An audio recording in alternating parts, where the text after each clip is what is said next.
I'm not. Oh, I'm gone. Oh, there I am. Oh, look, there's Caleb Tiny. Oh, just the way I like Caleb. Oh, that's nice. Now I'm in the center. I'm going to have to fix my camera. Bam, we're live. Yo, bam, we are fucking live. Hiller, what's up? I can't hear you. Can you guys hear me? Talking HYROX is like talking golf. Why can't I hear anyone? You muted him. No, good. My favorite kind of. You didn't. Yes. Oh, you got a haircut. I did. It was needed. Barry McCockiner. Talking HYROX is like talking disc golf. Yeah, you won't talk that shit when Hunter's in here. Sure. Talk that you will? You know what I really want to talk to Hunter about is how he feels about the semifinal workouts as a games athlete. I don't know if that's going to be the route you want to go with him or not. I don't give a fuck. I just want this 90 minutes to go by as fast as I can.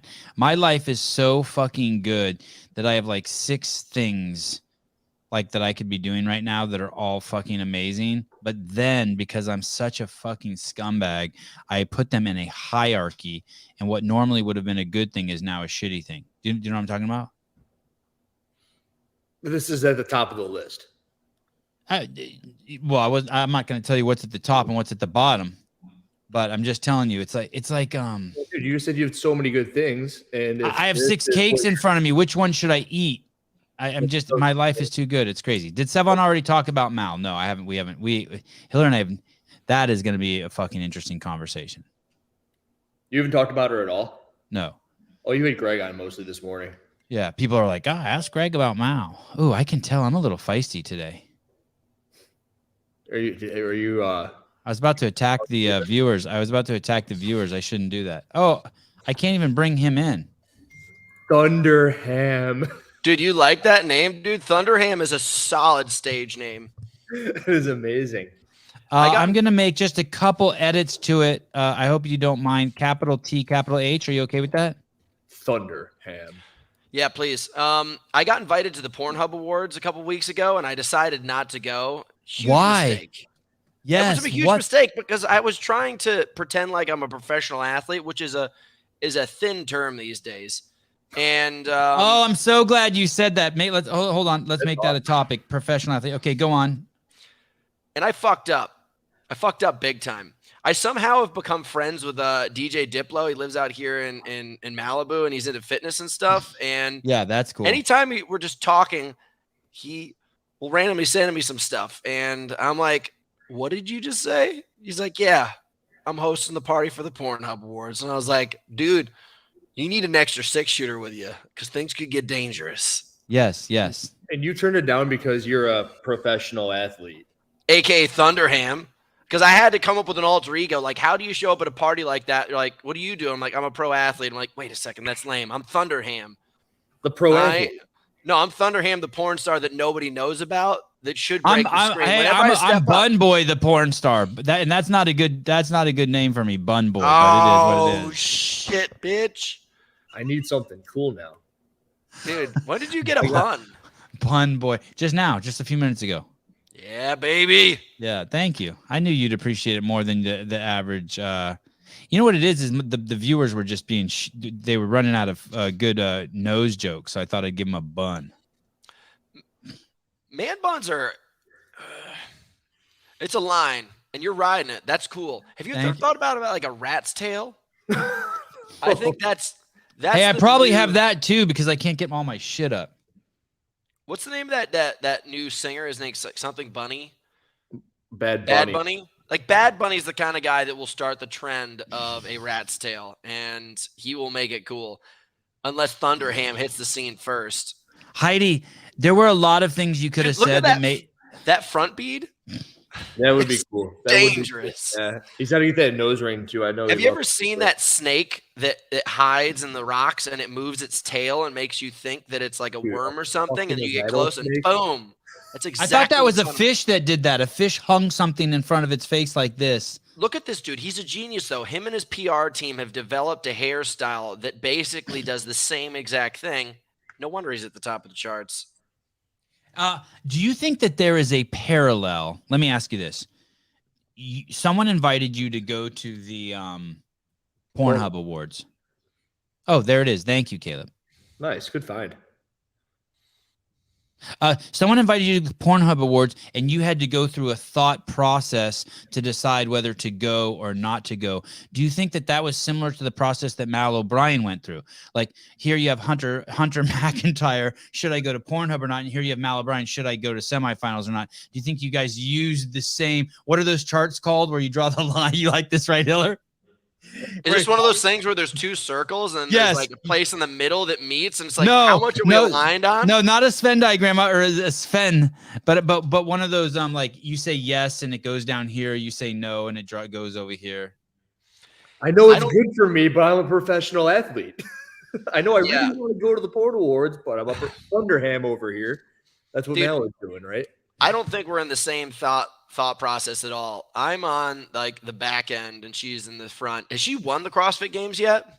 No, she was gonna win them this year. But she decided to drop out? Hold on, that's true, right, Hiller? She was gonna win them this year? Correct. Okay. Why did she drop out? We don't know. Well, we know, but everyone's pretending like they don't know. It's a very loose Instagram post, which can lead you down the rabbit hole of. I love vague posts. Yeah. It's a cry for help. I don't know. I don't know the girl well enough. I'm not picking on her at all, but I don't ever read anybody's captions because that's where the danger happens. How do you feel about this? Word is it was going to be a test positive on a drug test. I don't know, dude. That's coming from a naked dude on the internet. Ken Walker's. Ken, put your shirt on. Stop talking about young girls. There's no way that's what it is. My speculation on that topic is they've got access to things that they don't even know to look for, or they're too smart to be in that position. Only the dumbest people ever get caught like that. There's no way. I'm looking at the AVN awards for best anal. It's too hard to find. I put in best anal porn award. It sent me to 2019. Man, I don't think we should be having these conversations aligned with an 18-year-old's name so closely. So, did you decide not to go to the AV? Was it the AVN awards, the adult video? No, it's Pornhub Awards. I think they just brought it back. I think there was a gap. And did you decide not to go because you thought you would like partake in activities like drugs and shit that you would affect your ability to perform at the highest level in your last kind of hurrah to do HYROX? I just know that if I showed up, that I'd be a star. I've been avoiding that world for a long time, knowing that it's too good for me. Wow. I was meant for that. You were actually, hey, that is a fucking fact. I would love for you to take Hiller there and try to corrupt him. God, that would be great video. The Pornhub Awards? You and Hiller at the Pornhub Awards would be amazing. I'll bring a camera in, yeah. Hiller's so inappropriate and he doesn't even know it. Magnus is giving me all these backhanded compliments. Suck it, Magnus. I'm not an adult. You look like an old shit. An old shit or an old ship? Yeah, both. He looks like those old boats that have been put up on the docks. In the docks, they're just up on those stands and they're covered in barnacles and mold. They're gonna fix it. They're gonna get to it. So Hunter, you go into a CrossFit stadium, you know quite a few CrossFitters, right? Because you either watched it or you've been there. Yeah. You see Matt Fraser, you know Fikowski. You go into the Pornhub Awards. How many people do you know? Like, nobody really. I think you're in a sad place in your life when you start to know porn stars by name. Like I think everybody knows like the male porn star Johnny Sins. That's exactly who that guy is. That's Magnus. I don't know any porn stars except Debbie. Are you kidding me? Yeah, I just think that Debbie does Dallas. Debbie does Dallas. So there's a couple names across the board. Like everyone's heard of Jeremy, Ron Jeremy, Peter North, and those are just people that are like were just thrown to. You know what's crazy? Based on the metrics, if you look at the most visited sites, porn stars should be really the biggest stars in the world because the amount of views that they're getting is so far trumps these guys doing Marvel movies and chicks doing Marvel movies. Like, if you're a porn star, you've been seen probably more than any other human on the planet. For sure. People might not want to admit they've seen you, though. I would for sure. Sylvester Stallone? You'd know them better than almost anybody because you've seen all of their angles and you've been staring at them for too long in the dark. Right? Hey, I have friends who will refer to porn athletes to me by name. Porn athletes? Athletes? That's exactly the category I'd fall into. That's Thunderham. Thunderham, the porn athlete. I'm sorry, I got some wine. crossed porn thespians by name, and I'm always kind of a little insulted. Like, why would you be insulted? It's just a conversation. No, I don't, because I have to be insulted by something, or else I'd fucking be Jesus. So that's what I've decided to be insulted by. And it's like, how the fuck would I know? How the fuck would I know who porn star's name was? It's just a good conversation.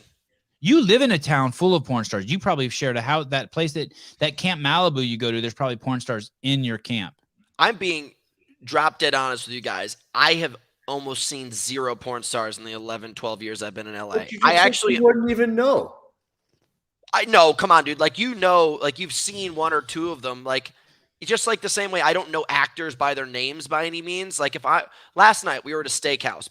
Pierce Brosnan walked in, some other movie star walked in. All of these movie stars were walking in. I didn't really know them by name except for Pierce Brosnan. He's 007. And my buddy was like, how old did he look? How old did he look? Dude, you drop trout for him in an instant. Yeah, he's a silvered, handsome man. Okay. He's just got a shine on him. Dude, he looked so fucking good. He was wearing like a kind of a suit jacket like that, and he had like one of these attachés. Is that what they call it? It's like it's not a scarf. It's a little bit different, and he looked so good. It was a showstopper. He looks like the dude from Star Trek, or Star Wars, or fucking X-Men, the bald dude in the wheelchair. If you shave this guy bald, he looks just like him. Hey, Hunter, I bet you Hiller doesn't know who this guy is. He's in the Thomas Crown Affair.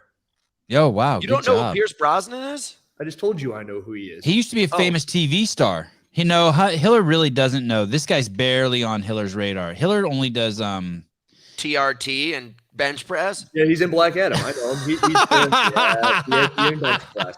Told you, 1999, Thomas Crown Affair. He's in that video game with James Bond. Hiller has a box office threshold. Like, if it doesn't make a certain amount of money, he don't know. Dude, you're getting dropped a fair amount of dough. This is pretty solid. How much dough do you make? How much dough? $3,000 a show, 52 shows a month for $156,000 a month. That's what I make. Just give me a straight number here. Like, what can we be expecting? Oh, you and Hiller? No, I'm just saying for this show right now, what are you going to probably pull in? You never know. One of you guys could say something and it could just start raining money. You never. I don't know how these fuckers work. You got $7.99. You got $9.99. I saw another tip in the beginning. This dude always donates money. This dude's cool as shit. Olsen dudes. This guy might even have my phone number. I think you're going to break 100. $100? Yeah. What do we got? What do we have to have you do in order for it to be $100 drop? That's the question. Whenever I do lives, I say, hey guys, if I get over 100 viewers, I'll take my shirt off. If I get over 200 viewers, I'll take my pants off, and then I'll teabag the screen. Have you ever teabagged the screen? We're shorts right now. Teabagging used to be. I was the king of teabagging in military school. You didn't want to be anywhere near this thing. It was dangerous. How do you think I got through military school? When I was in military school, you set your balls on a dude's face before? Dude, it's like it's harder than a punch. You gotta understand that is dangerous. And I was the smallest kid in military school, so you had to have a little bit of screws loose so that people didn't fuck with you. God, I would have hated you. Yeah, did you do titty twisters too? That was the whole point. Oh no, dude. Do you want to know what my move was? Is when people fell asleep, you'd basically, if you wanted to fuck with people, you'd leave your door unlocked and you'd basically let people know, like, tonight's the night. If you want to have your roommate taken out, right, my move was I would take a lotion bottle and I'd stuff it up your nose and hold the back of your head and go pop, pop, pop, pop, pop, and pump your nose up. I'd be so You couldn't, dude. You couldn't, dude. I'm covered in lotion. You can't even get close to me. And I made it good with a couple of the big guys. Because I basically was like, listen, do you guys want to be a victim or do you want to be an asset? And they joined the team. Wow. The lotion nose team? Dude, I mean, you had to be a vicious bastard. Military school was tough. I bet. Yeah, I don't regret it at all, though, dude. I learned a lot. I had to grow up really quick. Dude, look at this. We're going to hit $100 for sure. Hey, Heidi brought up the fact that we're already at 200, so you've got to take your pants off. Hey, really? Yeah, we're at 241 right now. How is that possible? How? Let me ask you this. That was Oh just no, every day, he means dude. money, not viewers. Hiller, I thought you didn't like compression shorts, These are jean shorts. but underneath I saw some compression. No, I said I've worn so many compression shorts that I'm under the impression that it has taken away the recoil of my ball sack. I thought, but the other day you got some shorts in the Gaines box, and I thought they looked amazing, and you didn't like them. Built-in underwear is the worst thing ever created. Oh, And you have those Lululemon pants. I can't stand them. I don't know. I like to have play with. I wear tights. There's a company called Pactera. Someone just mentioned them. They're awesome. Tights, just tights. Yeah, they're tights. I mean, dude, my beef gets all cooked up down there. I always have like bloody inner thighs. Always. It's all cooked up in there. Yeah, dude, it's terrible. I don't even have that big of legs either, so I don't know where all the heat's being generated from. Hunter and I collabed on an OnlyFans banana hammock bench press. Yeah. I don't know who that is. I don't know who the fuck that is. We're trying He's to not gonna be admit it. part He of my doesn't- life. He doesn't know any porn stars. It's weird seeing it's weird. Lucky Cameras. Oh, Lucky Cameras. Did you see we played your podcast on our podcast the other night? We stole some of your content. What does that Oh, mean? camera strap. This guy was live, and while he was live, we played his live show on my live show. Nice. Have you guys, you know what I've been learning about is this red pill movement and how creepy this culture is? The red Holy pill culture. shit. Tell me. I'm part of the red pill culture. Tell me how Dude, creepy we are. Did I just open up a can of worms? Dude, this is so fucking weird. So I'm always studying marketing and I'm trying to find the people that are beating the internet currently. And one of Liver the groups that is, Liver King, like you have to really start to study these people because if you ever want to be able to control the internet, you have to find out who's done it before you. So if you start to study these people with the red pill movement, aka the reference to Neo, blue, you stay asleep, you stay in the life that you're in, red, you come awake and you have to, be born into the struggle. But if you break through, you'll be aware. Wow, thank you. Nice. That was nice. Concise. Yeah. So these guys, Cobra. Yeah. So these guys have all these movements and there's a divide. There's two groups, there's actually probably a couple subsects, but these groups of dudes are basically like trying to tell you that the world has these like hyper cultures of like, superior beings running everything. And then you need to like find a way to fracture off. Then there's this other culture of like just He-Man woman haters. These dudes are like all women are the devil. They're part of the red pill movement. What? Wait, what? There's a what? No. This is I'm what dead Zach serious. Telander was talking about. Who? What's that? Zach Telander was talking about this with you on the show. Like a different understanding of this red pill, blue pill thing than what you knew. And you were confused at that point too. Yeah. Yeah. That's bullshit. That's just a psyop to try to. It's like QAnon. It's like started by the Dems in order to make the Republicans look crazy. It's just. Listen, can I ask you a question real quick, Hunter? Mm-hmm. Miller Lite is saying that they regret the fact that they used women in bikinis for their ads in the past. Dude, those were the greatest. A Miller High Life girl used to live above me. Shit was awesome. When they say that, what I hear them saying is that they find the female form disgusting and that they hate fucking women. Dude, they should give back all that money that they made off those titties. Who wouldn't want to see a woman in a bikini? But some people see as hating on a woman in a bikini as part of feminism and as part of standing up, and it's part of standing up for women. So I'm just curious, how do you see it? How do you see it? I mean, dude, listen, I think almost every guy who's probably listening to this likes to hang out with babes drinking beer. And even other babes want to hang out with babes drinking beer. No, what's the hang up? You don't want to drink beer with babes? He's blue pill. He's blue pill. He hates women's bodies. Are you still dating that girl? Yeah, I'm engaged to her. Oh, okay, Jesus. So, he's engaged to her, Hunter. How dare you say he's just dating? He's engaged. I know just loves when I say he's engaged. It's his fiance. That's right. That's right. Did you guys start out by drinking beers together? No. Really? You just had that boring of a life? You guys just like slammed each other's hips into barbells and then did it later in the bedroom? Slammed something. All right, fine. You guys are odd. We were totally odd. That's why we're made for each other. I'm sure. Most people probably are super into the beer drinking. You don't even have to be into the beer drinking to appreciate the commercials. That's what I'm saying. If you think that women in bikinis is disrespectful to women, I go straight to the fact. Why do you think women's bodies are so disgusting? What's wrong with you? What's your hatred towards women? That's where I go. Please don't lump them into one another, because women in bikinis, I'm on board with. The beer drinking, those aren't one and the same. That's fine. Forget the beer drinking. We can sell TRT with women in bikinis. That's Are you just cool like with that? That's like CrossFit and Fit Aid. Like they go hand in hand. Like hanging out with babes and beers, pretty common. Except for the people who are fucking weird, like you. I don't know. I don't know if what you were just saying is part of the red pill culture, but I will tell you right now, I was really excited about the Amber Heard, Johnny Depp court case, and now I have a new obsession. This culture. The red pill culture. Yeah, I'm just going to dig deep down in the hole. I'm going to try to like penetrate into some of like the weird groups and find out where they're at and what they're talking about. I'm excited. I'm going to become an investigative journalism. Red pill culture is like true hippie shit. It's what the hippies want it to be. Yeah, it is. Really? I'm telling you, I'm the president of the red pill culture. I'm the CEO. So do you have your own group? Yes, of course I do. Fuck, that's dope. Thank you. A CEO. You don't have a manifesto, though. That's where you're fucking up. Every single one of these guys had a manifesto. Are you talking about like what's the Andrew Tate? He's one of them. He's probably the one who got he's probably the one who got to the top, but I think he's refined because he got all the way to the top. He's had to refine his messaging so he could be more of a global interest. Name other people like that. That manifesto you're talking about. This guy's a fucking weirdo. He clearly was hurt badly.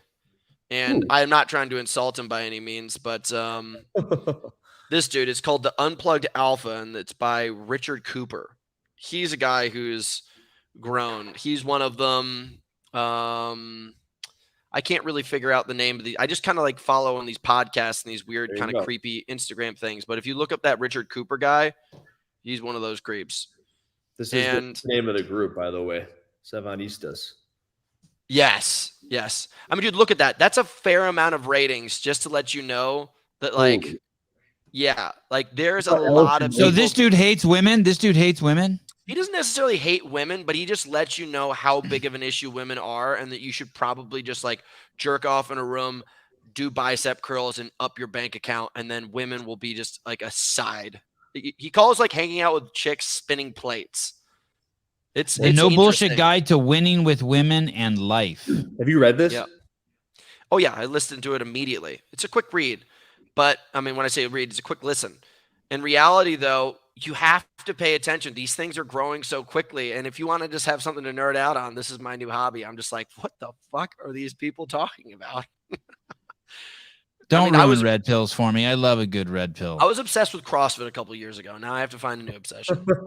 I'm going to read that book. Have you read The Game by Neil Strauss? Oh, yeah.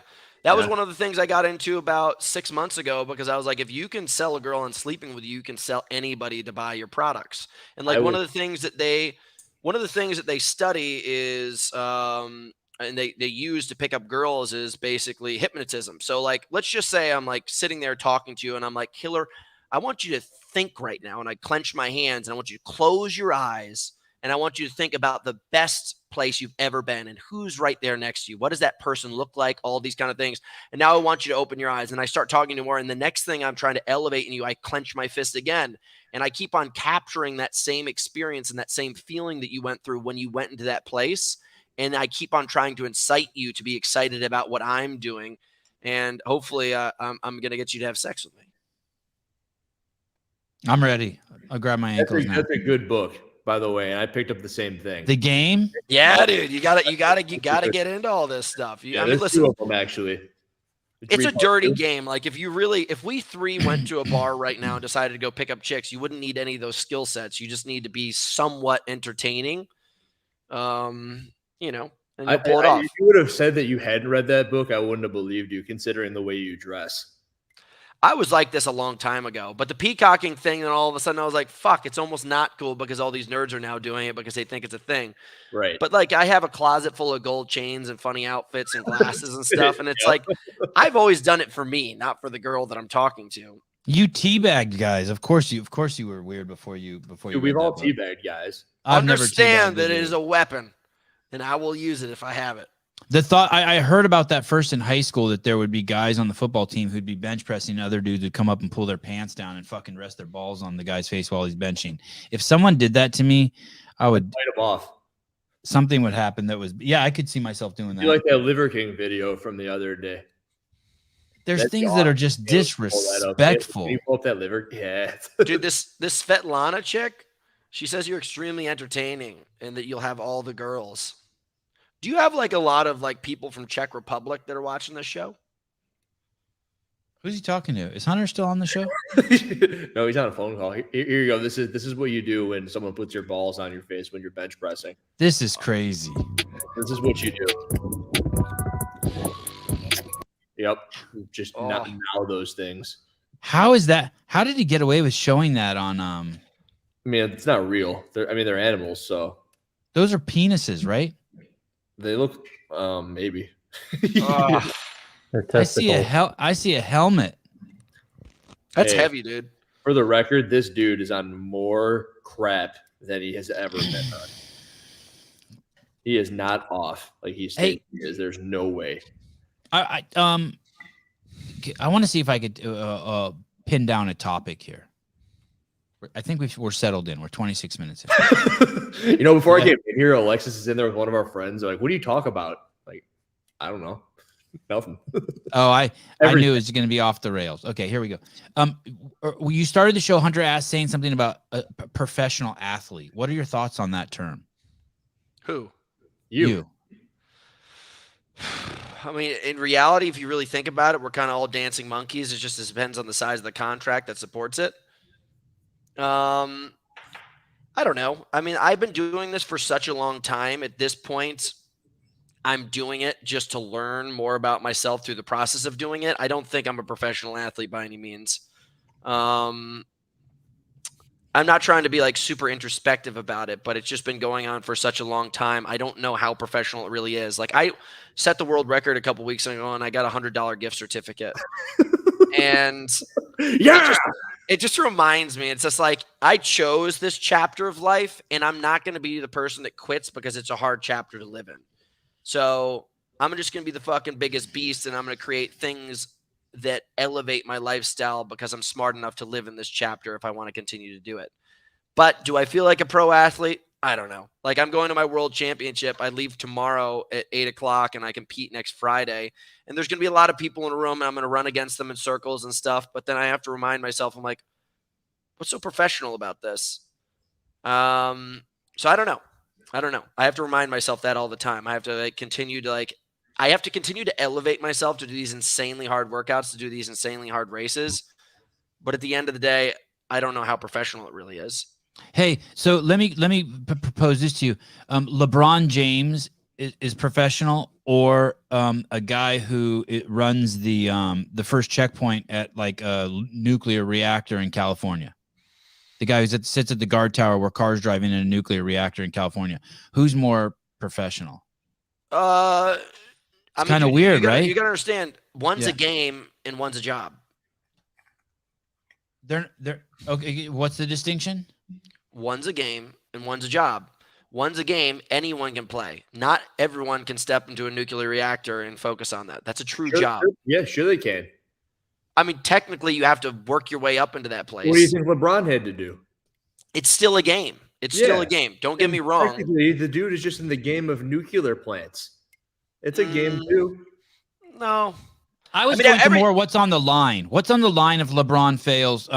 He misses a payment on his mom's Rolls Royce. Nothing. There's nothing on the line. I mean, technically, there's jobs that are far more serious. But it's a business he's in, the NBA. It is. Don't get me wrong. But we're playing a game on somebody else's court. Would you rather own the court or play on the court? The people who own the court are far more powerful. I think about that all the time. Is that Madison Square Garden? I was focusing more on the word professional. It's interesting. The whole professional. I mean, I guess in the most traditional senses, if you get paid, you're a professional. You're a pro, right? That's what would make someone a pro. Are teachers professional? Just like an average everyday third grade teacher? Are those professionals? I think you guys are trying to get me. You're trying to get me to like diminish or label all these other things. I'm just saying, like, The Well, professional athlete, the professional athlete experience for me, I have to just recognize it's all a game. For me, at least. That's Okay, just how I well, just so you know, I wasn't trying to diminish it. Okay, let's move on. I'm going to move on to something. Okay. Because I think what you're doing is fucking crazy. Is this your last hurrah with HYROX? Probably not. TikTok, by the way. What's that? I saw you win that thing on TikTok, by the way. Really? Yeah, so you were getting a lot of compliments on that post you put up recently. I don't ever go on around everyone TikToks. You don't go on there? Who did it then? Your guy? Yeah. You got a manager who puts up. Wait, tell me, fill me in. What's going on TikTok and Hunter? It's probably just me running a race. It is. It's like the number one comment is like, I'm more impressed by the cameramen because they're probably following you around. It's the Hebrew thing from the games. It was a funny comment, and all the comments are loving on you. They're like, this dude's a tank. And I was looking, I go, his legs look a little scrawny. Yeah, dude, yeah. But you look good up top for sure. Dude, these pistons right here? Those guys, yeah. Those are some running legs. This will not be my last time doing this. I've just made an agreement with myself that I'm going to finish it out. I have until the calendar year of 35 being done until I have to retire from professional athletics. I wanted to do the paddling thing, but then I missed that qualification opportunity. So I will probably do stuff like this. As soon as I get back from World Championships, we host our own event for Battle Bunker June 10th, and then I hike the Appalachian Trail for 3 weeks. And then I come back and I do 2 Ironmans in July and August. Wait, why Battle Bunker's a business. Why are you doing the Ironman? For training? Just for fun. I just want to do things that scare the shit out of me. So this first one's called the Sufferfest Ironman. It's not technically not an Ironman. Like they can't use that term because they're not part of Ironman, but they're like give or take 5 or 10 miles. And you go over top of 2 10,000-foot tall passes. And I got all of my friends to come sign up for it. So it's just going to be carnage. What are the mileages on those? Is that just a normal Ironman? I think it's a 2.5 mile swim, 100-mile bike, and a 26-mile run. So you lose 12 miles on the bike, and right? Yeah. It's the same thing. I mean, in reality, it's going to be way harder because of the altitude that we're at. We're going between, I think, 6,000 and 10,000 feet the whole time. How many HYROX have you done? Probably like 12 to 15. And how many championships have you won? 2. And so this will be your 3rd world title? Yeah. Has anyone else ever won 3? No. Some good athletes there.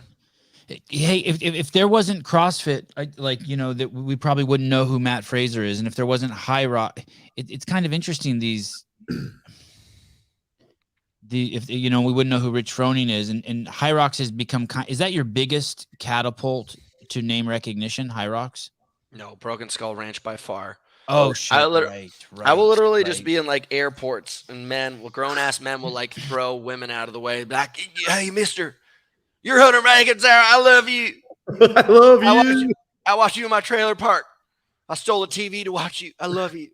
How come that show's not still on? I think it was too big of a budget. It was too big of a budget, and the way that straight to like app shows are going, I think it was too hard for them to hold on to budget. It was a massive, massive expense.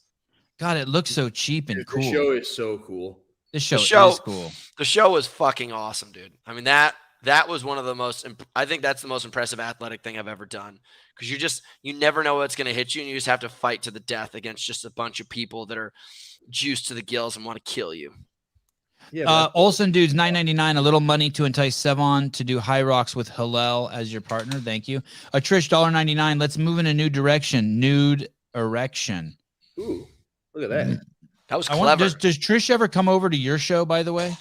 Who's Chris? Trish. Who's Trish? Lucky Camera Straps, Australia, $7.99. Wow, that's a crazy jump. Do you make a living from competing? Then you are professional. Dude. True. I haven't made any money this year doing it. So I guess I have to wait until World Championships to consider myself to be a professional this year. Wad Zombie, $4.99. I'm still waiting for Hunter to make a run at Strongman. I would crush.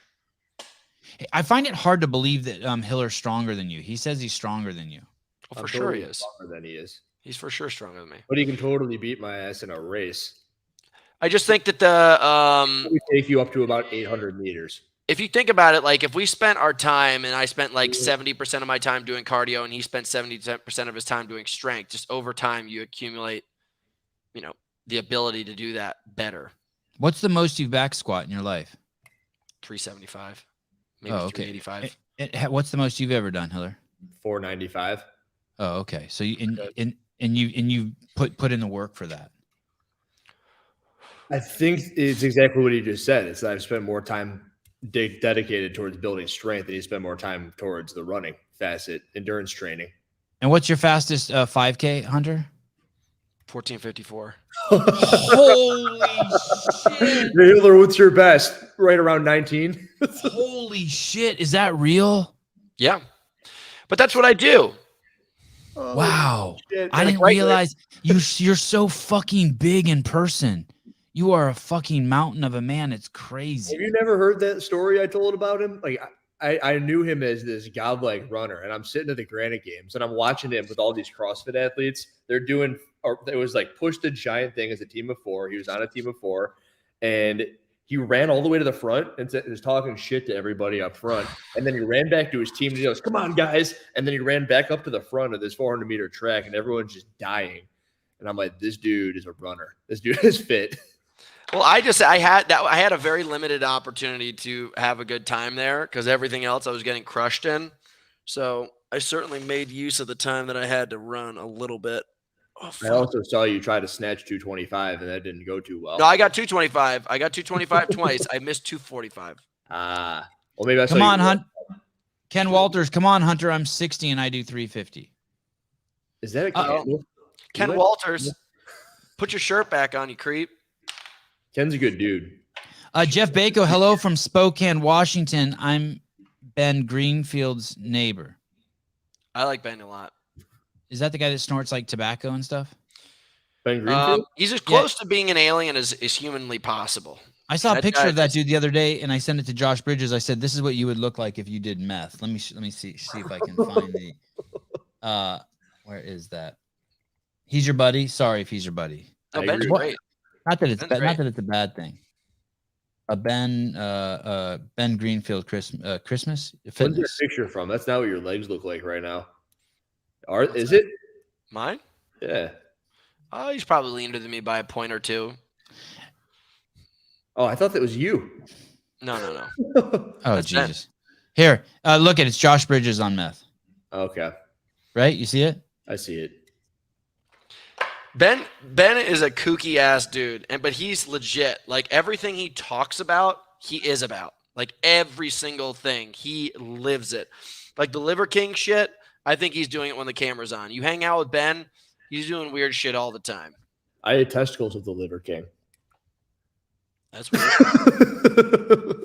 Whose testicles is the better question. What about this, Hunter? What about this guy I had on my show? Red Pill? David Weck. Is that who I had on? Google him. Yeah, David Weck. Thank you, Caleb. Have you ever trained with that dude? Could you show me what he looks like? Yeah. He's fucking gnarly, dude. This dude's a bit of a maniac. Play that one in the middle right there. Play that one in the middle. Look at this shit. This guy is a fucking maniac. What? Seems like a hobo workout. Hey, crazy core guy. Crazy core talk. Look, everything's intentional that he does. Look at it, how he even steps with his feet. Everything is intentional. He's the inventor of the Bosu ball, dude. He really is? Yeah, that's the guy. Oh, he's got to be rich as fuck then. And he does some cool shit with ropes. I mean, good for him. And he's into fighting. He's really into fighting. You don't know who this guy is? You and him should collab on something, dude, as they say in the hood. If you really want to see somebody who's like the most impressive dude that should be on the internet and isn't, Crazy Bobby, the guy who's my mentor. Yeah. He is literally the most physically dominant person I've ever met at his age and probably throughout all of the past 3 decades. And the dude is the Liver King without having to be the Liver King. Like, you go over to his house and he makes you eat. Hypobaric chamberman. Yeah, he makes you eat adrenal glands and testicles. You show up for dinner and there's an elk cart just sitting on a plate. you're like, there's no way we're going to eat this. Then he just starts cutting it up and makes you eat it. Is he on Instagram? I don't think so. He's good buddies with podcast guy. He's been on there a bunch. He's a mysterious man. That is the most interesting person in fitness, and nobody knows about him. That's what's so awesome. But I could probably get him here on the show, and he'll probably talk for hours. Perfect. Yeah.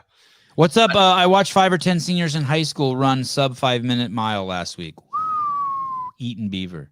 What's your best mile, Hunter? 4:34. Oh my God. Now I'm like a 4:42 guy though. I'm closer to you on that with my best ever. That freaking 5K is nuts. But dude, it's a difference. Like the mile, even though it's awesome, you have enough time to allow your pistons to do the work. Like when you get into the 5K, it's lungs. Like, you know, the analogy that I always use is like take a Solo cup and then drill a hole in the bottom of it and you're pouring lactic acid in the top. Like eventually that thing is going to fill up and pour over the top if you're holding all out intensity. You can get away with it. You can get away with it for sure on a mile. But as soon as you get into that 5K, you just start to burn out really hard. Damn right. I get away with it. I had Greg Glassman on this morning, and I was asking him about this high school that had this insanely difficult PE program. It was La Sierra High School, and it was during the 50s and 60s. And the guy, you've probably seen this footage of the boys working out with their shirts off. Have you seen this footage? Yeah. And they're like hopping through all like the, you know, all the ropes and everything like that. And they had different. They had different color shorts, like for the different levels. And I was wondering, I was going to read this to you and see if you could do this. If you thought you could get the blue shorts. The blue shorts were the highest level. Easily. I have a book that basically has like all of the physical. No, I'm saying I have a book of all the physical achievements that they're like the greatest of all time back in like the 1970s up until that point. And the scores are astronomically high. What about this? Can you do 34 pull-ups, do you think? Right now, probably between 30 and 32. Bar dips, maybe 52?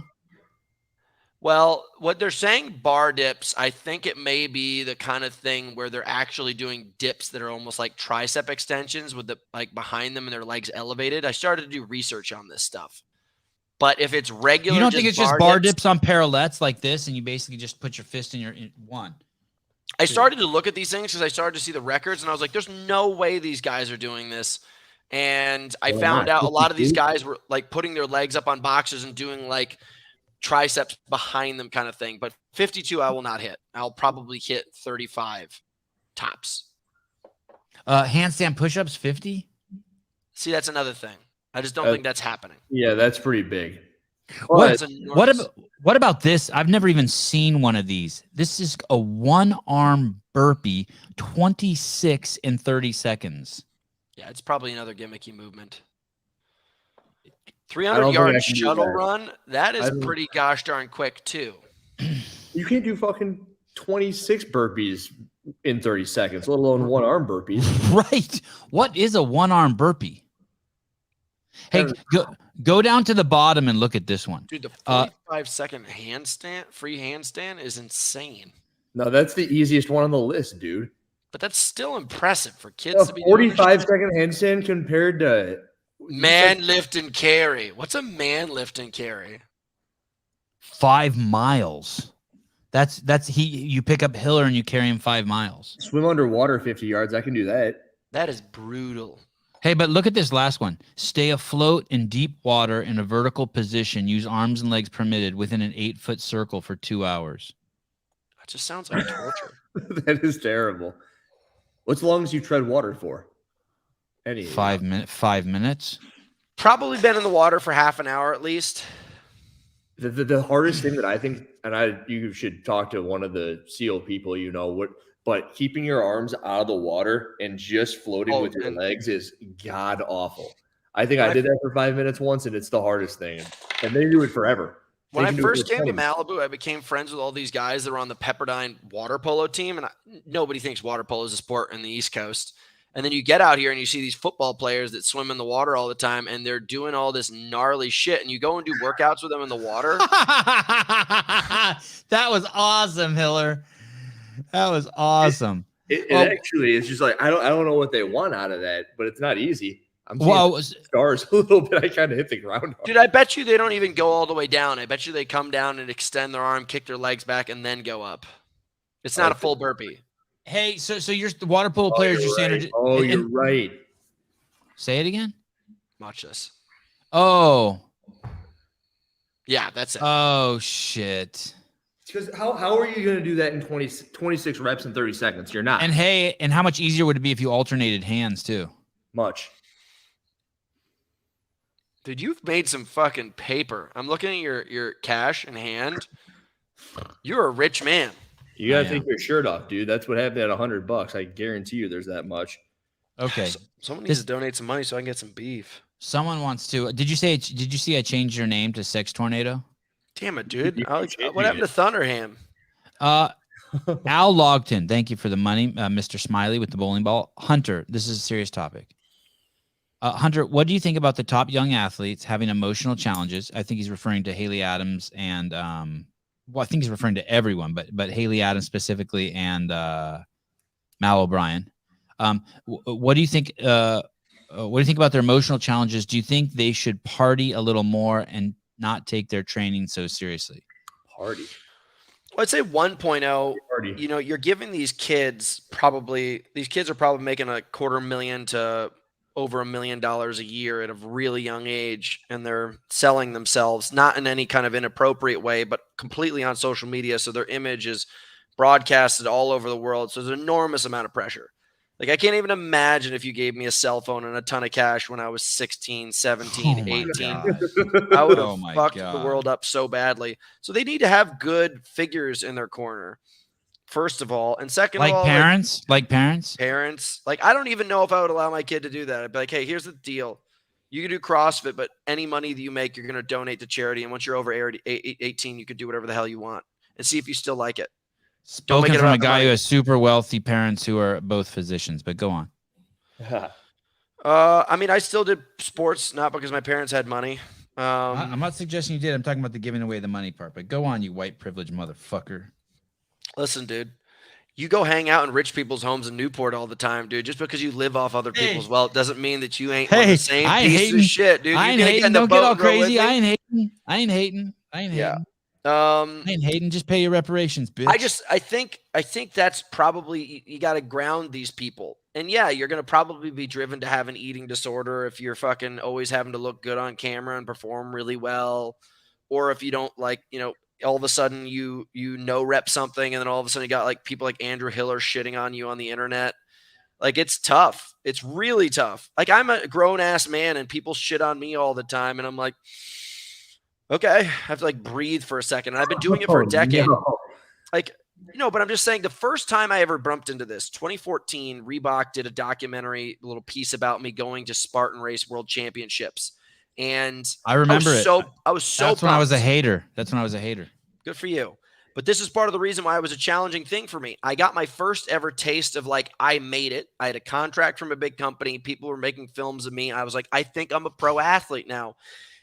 Mine came out, and dude, just hundreds, if not thousands of comments being like, Hunter is such a piece of shit. He's not a real Spartan. He doesn't have kids or a job. The rest of these dads that are competing are working their ass off. It was just such negative stuff. He had a heroin habit. Didn't that count as anything? Oh, dude, people attacked me and they said that I was using cocaine as a performance enhancing drug. I was like, if you ever did the amount of cocaine that I did and tried to do anything, you'd know that you're a fucking idiot. Idiot. It chews you up. So you got to build this leather skin up over time, dude. You do. How old are you? 32? 34. Hey, are you, I'm going to paint a scenario for you. Let's say that Wad Zombie, none of those kids would survive Broken Skull Ranch. Do you think for anyone who doesn't understand, let's just assume that Mal had some, it was stress that got to her. She was having trouble managing the stress. What does that mean to you in the most superficial sense? Like, for me, that's like, hey, she couldn't tame the voices in her head. It was just getting so loud. Like, she woke up in the morning and she could hear it. She just couldn't get away from some horrible fucking mantra that was going on in her head. Have you ever had that, like where the noise is just so loud in your head? Is that what mental illness is to you when people say mental illness?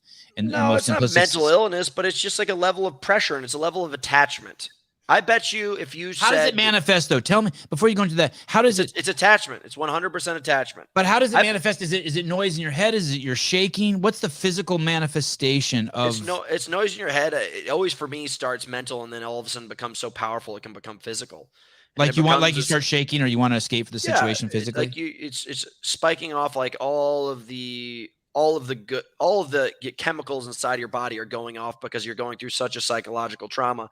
In reality, I never knew what HYROX was 5 years ago. And now all of a sudden HYROX is the most important thing to me in the world. And, I never knew, and this girl probably never really cared about CrossFit for a while. Now all of a sudden she has the chance to win because Tia's gone. Now all of a sudden it completely changes because the light's on her differently. Before she was in Tia's shadow and chasing up behind. Now everybody's looking at her because she won the Open, so on and so forth. It's a totally different thing. And like 9 times out of 10, I win because I'm just mentally stronger than other people. And there's a lot of... Are you freaking out at the starting line? Are you completely freaking out?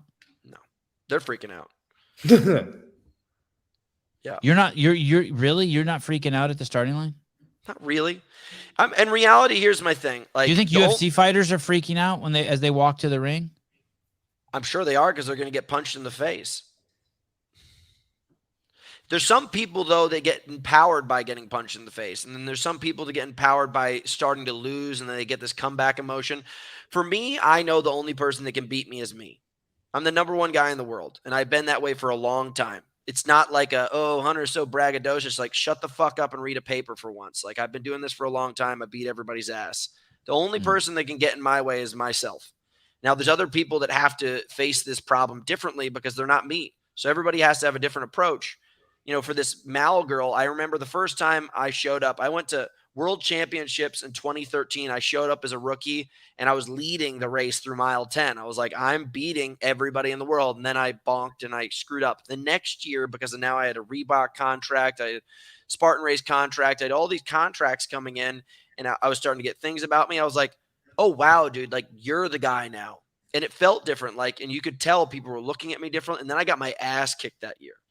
I got my ass kicked that year. I took 5th place. And like, I went home and I was like, maybe I'm not so good at this. So like, if she gets knocked down from where she is right now, then all of a sudden she has to really check her value and check if she really is good enough.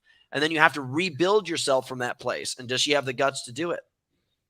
I want to know what this means, this pressure thing. I really want it defined. What, like, I want it objectified. I want it so like, there it is. Okay, go get a pocket knife. We're gonna go cut it out. What is it? Think about somebody like Josh Bridges. Okay. Now, Josh Bridges, I don't know if this is true. I'm just gonna make the story up completely. Josh Bridges, there's a likelihood that he's had bullets shot at him. Right. So the pressure of living that vein of life is now all of a sudden you go into the CrossFit games and you're just doing like power cleans and handstand push-ups. The pressure is much lower. You've been through things that are much more intense. That's why I like going to do things like Ironmans and things like that. It makes HYROX seem so insignificant. So why? Because if you fail at the gunfight, you're dead. If you fail at this, you've just let down your coach. Remember what I was But if trying you fail to tell at you HYROX, you're supposed to win the HYROX. It's a game, though. This is what I was saying earlier, the whole professional thing. It's a game. So you have to learn how to psychologically like disassociate from the end thing and be a participant still in the game, but disassociate. Like, do people start playing Monopoly because they only want to win, or do they want to play a game? Now, you could probably do a really good job at playing Monopoly if the pressure of not winning. I'll tell you a story. I play Monopoly, and when it starts to get serious and people start to barter with each other. And that's when the psychology of someone's really starts to show up, because now all of a sudden they're taking what is theirs and is protected, which they all start out with a ton of cash. They're all in a really safe place. There's only opportunity. And now all of a sudden they're starting to make laps, and all of a sudden they've spent some of their money. They've got higher risks, and you start to see it. It's the same exact thing in sports. The beginning of the season, everyone's high as a fucking kite. By the end of the season, I'm looking at fucking shadow, like just shells of human beings, because they're just so shook by the level of intensity. A world championship is only a world championship because someone calls it that. In reality, it's just like everything fucking else that we do. Right. I've won a bunch of HYROXs. Have I won 2 that are called world championships? Sure. What about the fact that she has a chance to beat to begin a dynasty? Let's keep. She has the chance to begin a dynasty. Scarier. Look at the word you just used. Right, and she really is that good, right? Right? Wouldn't you say, Hiller? She'd be the one to do it. And yeah, I mean, she's the next greatest thing. That we had Froning, then Fraser, and then Tia, and now it's this girl. Like she's looks like that. And, but she how is she gonna look back and be so pissed she didn't push through? Is she gonna push through? I think she's so. not. No, she pulled out. She's out. She's out of the season. She made a post. She's out. Totally think so. Well, just imagine the pressure of this. You move into the #1 CrossFitter in the world's space, and now he's coaching you, and he probably has higher level of expectations. He's getting paid more money. There's just the pressure just builds up massively. Right. Dude, the human brain is nuts. And you just brought up that Monopoly example. And imagine if you didn't win Monopoly, your entire world came crashing down. I bet that's kind of what she's looking at it like. She's supposed to win Monopoly. But it's a game. Just like you were talking earlier. You're reading that book and you're looking at people like the Liver King and Andrew Tate, and they're just playing the game of the internet. And they probably realize that. But there's other people where all that stuff is real. You're in your position at HYROX and everyone's saying, this guy's not even a real whatever the hell. And you're like, oh, this is what people are going to say. It just depends on how you play that game. Dude, the older I get, reality. She's fucking injured, you dumb shits. Yeah. That's great. That's great. The older I get, the more I realize that everything we're doing is a game. And as soon as you can look at it with that approach, you can start to win a lot faster. And I think for somebody like that, if I had to guess, and maybe I'm overstepping, but she probably needs to get out of that bubble and probably needs to go find a little bit of grounding with some different people that are going to structure the idea of what she's doing a little differently, and she could do better. You know what? I heard from someone that she's gay and that she's having trouble coming out of the closet. Someone called me and told me that today. Is that a true story? That is a true story. You're going to out it on this podcast? I don't want to have any association with this conversation. Like Hunter's gay bashing teen girls. Oh, I'm not bashing at all. If that, I hope it's something that simple. God, I hope it's something that simple. I wish I was gay, dude. Life would be fucking cush. Okay, please come out on this show. Dude, I would if I could. Thank you. He's the Christ least almighty. gay dude I've met in a long time. I tell everybody, look at a 40-year-old straight guy and a 40-year-old gay guy. 40-year-old straight guy is on the verge of death. 40-year-old gay guy is literally a unicorn. Hey, what? Whoa. Oh my God, Sevan. Holy shit. What are you talking about? Oh, hey, is he in the comment section? Who? Mr. Greg? No. Greg doesn't. Are you sure? Yeah, positive. Greg wouldn't say that. Geez, what do you mean? What did I? Hiller's pretty gay. Well, would you come out on my show or on your show if I were gay? Yeah, if you were to come out. Dude, this would be great. Probably mine, and then we talk out of the years after. That's how you're supposed to do it, dude. That's how you're supposed to do it. You're supposed to make the statement, and then you try to get on Oprah. I didn't say she's gay. I didn't say she's gay. I'm telling you that a friend of mine who's a lesbian said, "Hey, she's struggling because she's gay." Doing this on this show. I mean, dude, Jesus Christ, why do you need to try to talk about a girl's sexual connotation, dude? I'm not. What are you talking about? She's a superstar and she dropped out, and we're trying to figure out what the struggle is. One guy called us a dumb shit because she's injured. Someone else thinks it's because she tests positive for steroids. She doesn't want to get caught on the big stage. I guess someone else says it's mental health. I think gay bridges the gap. She took too many steroids. It turned her gay, and it gave her a mental health issue. Maybe she just doesn't give a shit. That would be probably the best thing. Yeah. I stopped caring about HYROX, and I was like, I'm gonna take a break. I'd say at the end of the day, the reason she's not doing it is because of what this sort of stuff is right here. She don't like it. Dude, I'm telling you right now, it's tough. She just doesn't like it. She can't look at this and go, I've literally never talked to any of these 3 dudes, and how could they possibly know? Because I'm going to put my hand up and say that she's a star. I don't give a fuck what she does. If she drops out, comes back. She's already beat everybody this year so far. And if she just wants to fuck everybody, like maybe she's fucking with everybody's heads and taking a little bit of time off to let everyone speculate. Someone in here said that she doesn't want to compete in a year where Tia's not here. So she's waiting for Tia to come back. Yeah. beat Tia because she doesn't. Sorry, why would I want to win if she's not there? But that's an interesting take. If I was in her position, I would say to myself, I'm 18 years old. I'm Oprah rich. I can do whatever I want. And dude, this is where you start pulling the strings of the board game. You're just like, oh, I'm not showing up at championships. Why? Don't want to talk about it. And then I just drive away in my Ferrari. And then everybody's just tapped in the head. And she's like, when she comes back, she'll kill us if she wants to. Or she's just going to keep on driving around in her Ferrari. All right, sex tornado. I'm just telling you guys, it could be. If I obviously I have no idea what her situation Did you just is. pick up Tourette syndrome over like a 30-second window right there? Who, me or Hillary? You did. You went, Listen, I thought that there was a glitch. listen, there was a glitch. Yeah, Matrix, blue pill. She My take on this comment is that money has she has no comprehension of money. I could be completely wrong about that, but imagine having that much at that age. I wouldn't know the value of 350. I'd be like, I already got millions. well, she didn't do Rogue either. Right. I would be such a nasty monster if you gave me that much money, dude. If the cash purses for Spartan Race were as big as they were for HYROX, dude, you'd be looking at a monster right now. I would own a blimp. I would only show up to my events in a blimp. Yes. Just to fuck with people. And I'd come down. Have you ever seen the Count of Monte Cristo when he comes in the hot air balloon? I would come into competitions like that. And everyone's just like, what the hell is going on? Fireworks are going off. He just goes, welcome. And then he turns around and disappears. Dude, that would be my dream. That would be my dream. James M. Hello, Mr. Sevan. I was introduced to your show after watching Mr. Hiller's YouTube channel. This is a nice podcast. Well, thank you. You sound like a foreigner. I like the way you talk. This guy's a Russian bot. Hey, here's that scene. Nice job. Oh, that's it? Dude, you gotta go come back. to the scene where he turns Come around. back. This is Hunter. Superimpose my face on this. Jim L. Mal wasn't at HWPO facility opening, so that's been going on for a while. She also didn't do Rogue. So go to like a minute 30 into this. I bet that's dude. Look at this. This would be be if I had the money to show up to the cross. Yes. There he is. There's Hunter. Oh, damn, that saucy bitch. Look at the cane. Barry McCockiner. John Young is not gay. How much did you not like that I knew exactly where to go on that clip to see? I hated it. Go to a minute 30 on that. Pretty bad. I'm gonna have to talk to Caleb later about pulling the clips up. Dude, Count of Monte Cristo is dynamite. It is one of the top 5 to 10 best movies. Yeah, he hangs out with Gandalf in that cave for a while.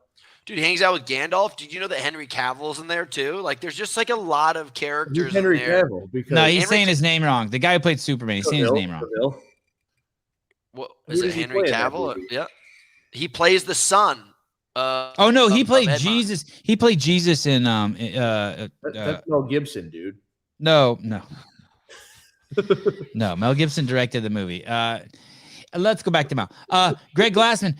She honestly didn't need to say anything. Well, obviously, the fact she did speaks to character. I still don't know what you're saying. I have to read into that.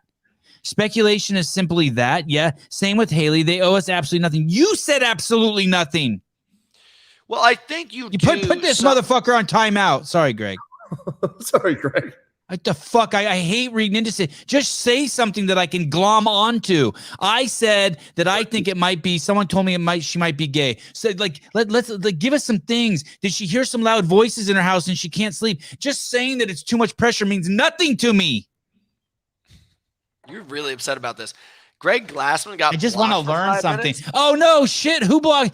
No, I'm joking. You don't have to block Greg. That's a joke. No one gets blocked. Jesus Christ, unblock the guy. I'm sorry, Greg. Only 5 minutes. Oh my god, yeah, dude, you're in fucking timeout, bitch. Greg, I'm so sorry. I didn't mean it. Forgive me. Oh god, now he's gonna go in the comments and ass fuck me.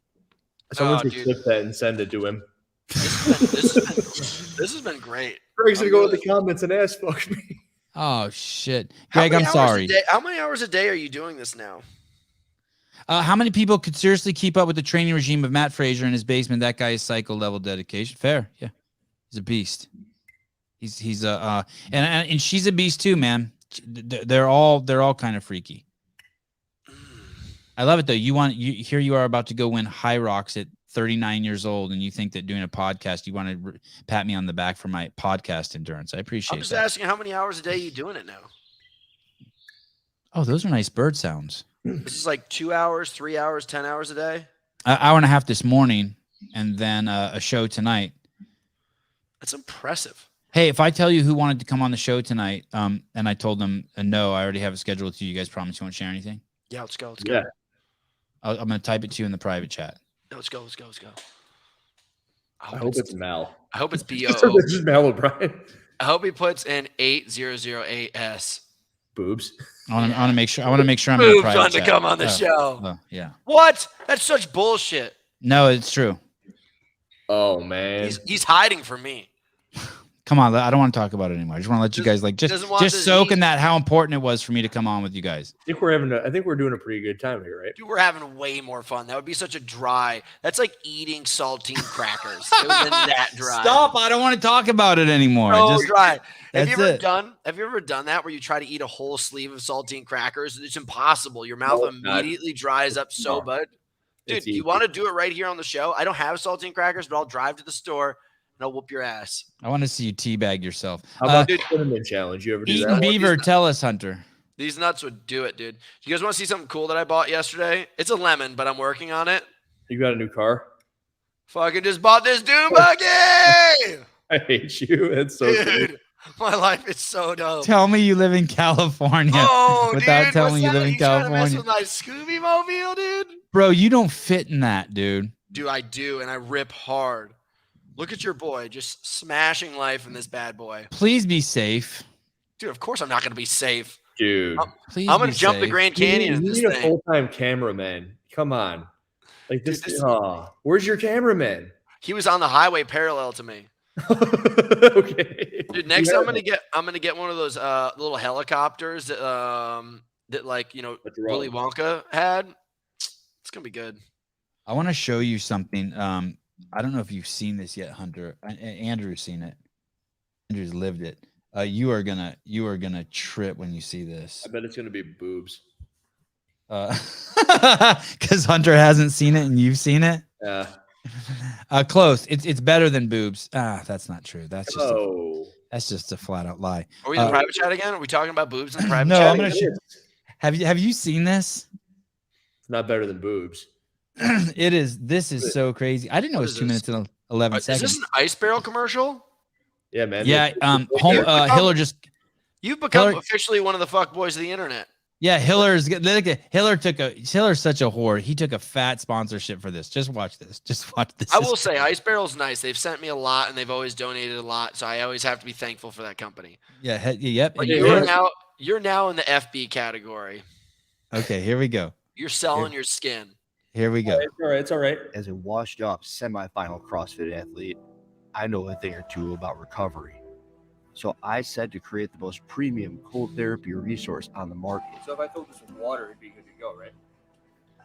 I spent hundreds of hours sourcing the highest quality materials, making sure my product would be both durable and luxurious, superior to every other garbage can based cold therapy option on the market. Soccer mom. I whip. knew my cold therapy product was going to provide the best cold anyone has ever felt. I traveled across the globe to some of the most remote locations on planet Earth to find the best ice available. And premium design requires premium branding that inspires and resonates with customers, messaging that explains exactly what we are. So I worked with a team of world-renowned marketing agencies and graphic designers to bring the brand to life. Our It's actually pretty eco-friendly, creative. unfiltered hose water can't be matched. I didn't cut any corners. I didn't make any compromises because our company deserves the best. The best recovery tools for a competitive advantage on the competition floor. The best recovery tools you can't make by yourself at home on a random Thursday. Tested over and over again by me. to Thirsty. make sure the experience is nothing short What of a exceptional. whore. You are a slut. Because this community, Look at one. His eye almost opened up all the way. That water's so cold. so is my product. Agreed.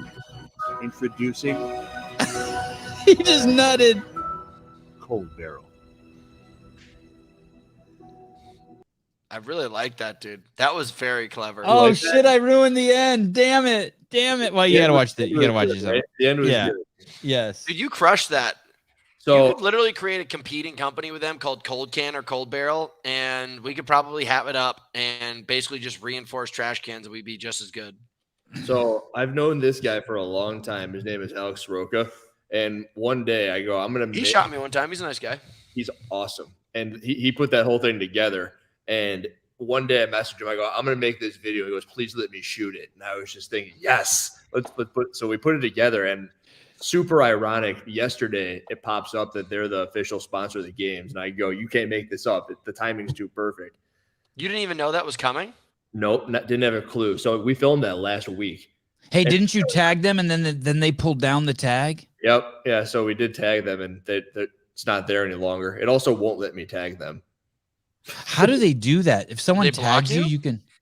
Yeah. Like if I go to edit it and I try to add them, look at this. So I go here, I go add tag, and I type in ice barrel. They pop up, and then I go to save it. How do I save this? Add. Oh. Done. And then when I go over here, oh wait, it's up there now. Yeah. We Recheck. got him now, bitch. Okay. Yeah. Hey, I would think they would be cool with it. It's not. Dude, that's great marketing for them because now the Yeah. people are going to actually think about the real thing. You've done them a service. Let's see. Let's see if they're on mine. Hey, look, this Oh, guy yeah, just started the show. He's back at Sven. It's Sven. It's Sven diagram. It's gone? Yeah, it's gone again. Oh. It's gone. Hey, they're making the same mistake so many people make. Just lean into it. They're so Just fucking lean into Hunter, it. they don't get the game. That's it, right? They don't get the fucking game. They don't get the game. They don't understand how Captain Beef rolls, dude. So what do you do these days now? Are you just shooting content constantly and just like throwing down? What's the gig? I don't know what goes on in that garage. I got about 5 or 6 people that I still work with, personal training. And then other than that, it's a lot of YouTube, a lot of moving around. So I was in California last week. The week before that, I was in Florida. I'm going to be in Orlando. I leave tomorrow. And then I'm going to be in California. I'm staying with Sevan a little bit for the next 2 weeks after that. I'm everywhere. More than a little bit. He's staying for a lot of bit. A lot of it. Would you say that your investment into YouTube paid off? I'm not making more money than I had personal training before yet, but it's more fun. And personal training to me, there was never really an end game in that. It's like you only have so many hours in the day and you can only fit so many people. And it goes, okay, how many people am I really going to try and throw in here? And then there's a certain point where you ask yourself, do I want to charge more? Yeah, I don't want to charge more. It's like, how much can you feasibly charge someone for an hours of training and still feel as if it's the right number? And to me, it's like the people I'm with right now, I really enjoy seeing. The price that we work with is fair. They come here, they train out of the garage. Some people actually go to their places, and I've built out their garages for them. But I needed something new, and YouTube's kind of fitting that hole really well. I mean, I'm proud of you, dude. The content's dope. You're Thanks. always having a ton of fun. You got this Nopin thing going on. You're That's fucking over. crushing it. I got to put that video together. I just haven't had a second. How we do it, my gay friend, this is clearly making fun of me. My gay friend has just confirmed with Barry's gay friend that said Hiller's 100% gay. I used my phone. I used my phone a gay. Oh, you ruined a good bit. Oh, it's like, that could have been so good, Howie. dude, no, he didn't. Oh, okay. It's like, How many how many people are watching us right now? 370, 380. Jesus Christ. What are these people doing? I use my phone a gay is phone a friend from Who Wants to Be a Millionaire. Phone a friend. So you just call like your mom, be like, is Hiller gay? Oh, okay, Howie. Sorry, Howie. It's actually good. My bad. I'm just a knucklehead. My gay friend just confirmed what Barry's gay friend said. Hiller's 100% gay. I use my phone a gay. Wow, Jesus, that is good. My bad. That was Yep, clever. thank You just gotta practice the speed that you're reading it, a little bit of the delivery. Get this. How do you guys have the stamina to not go pee all the time? I normally don't. Not these usually these late shows. I have to go pee, but for some reason I don't. Go ahead, Hiller. It's from wrestling. Oh, here we go. I just farted and it smells like Chinese food. Bruce. Oh, wait, real quick before you talk about peeing. Bruce Wayne says Hiller's not gay. My gaydar didn't go off. Fine. I have something on that too that I got to talk about. But as far as peeing goes, your gaydar went off on yourself. Yeah. Who's the wrestler from Iowa? It's the best wrestler ever from Iowa. What the fuck's his name? Kyle and Dan Gable. Dan Gable. Yep. There's a Dan Gable quote somewhere, or maybe it's a little story about how when he would go to the gas station, he would stand there and he put himself into an uncomfortable position on purpose. So he'd have the cold ass handle would be 20 degrees, and he would use that mechanism that locks it. And he thought that if he does this, he's getting a competitive advantage over everybody that he's going to wrestle against for that little stupid thing that he did. And when I have to pee sometimes, I'll just sit there and I'll go, I'm going to hold it. So doesn't that bang up your bladder? I don't care. What do you mean bang up your bladder? Supposedly, if you hold in your pee, you can create like infections, whatever kind of shit in there. I've held my pee for so long, and I've never had an infection. You know what one of the worst painful things I've ever done is I took too much pre-workout and I got really dehydrated. I was filming this project for a couple of weeks, and I started peeing. I want to know that too. What's that? Too much pre-workout? How much is too much? I have no clue. We were filming this beach body project, and they kept on. We were filming every single day from like 8 until 4. And we were basically doing it, and they just kept on handing me pre-workout to keep me going. And you're just taking this stuff, and we were dehydrated in front of the lights, and I was only drinking pre-workout to go. And I was peeing out salt crystals, and I was cutting the inside of my urethra, and it was crushing me. That was brutal. I'm over here. That sounds like a urinary tract infection. That's what I'm trying to say, though. So a similar thing, you hold in your pee, you never know. Eric Weiss, we are waiting for you guys to take it off. Tarps off. I held my pee one time. I was in a small airplane, and I held my pee and the door wouldn't close in the plane. And so there was the coldest air blowing on my leg that was so fucking cold that my fucking whole leg had gone numb. And I had to pee. No, I had to pee so bad, and I held it so fucking tight. And when we landed, like I was sick. I poisoned. Somehow I poisoned myself. And from not peeing. I know I don't know how to explain it to you, but I fucking poisoned myself. I'm telling you, dude. You know what's interesting? It was fucked up. I have not peed myself. Oh shit! Wait! Incoming! Hold on, Hunter. That's gonorrhea, Hunter. Okay, well, thank you, Mr. Hartle. Sorry. Okay, go ahead, Hunter. Sorry. That was a clever joke. Since I've been a kid, not peed myself, but I've shit myself at least a dozen times as an adult. So I've heard this. I think we've actually talked about this on here before. I've never done that, but then when I bring it up, you've never shit yourself? I bring it up around other people, and everybody shit themselves. But I almost shit myself 2 days ago. How have you? How? I remember I shit myself. Start to fart, and then you're like, uh-oh. Dude, I shit myself a couple years ago before HYROX World Championships. I was sitting on the couch like this. I just shit myself. I was sick.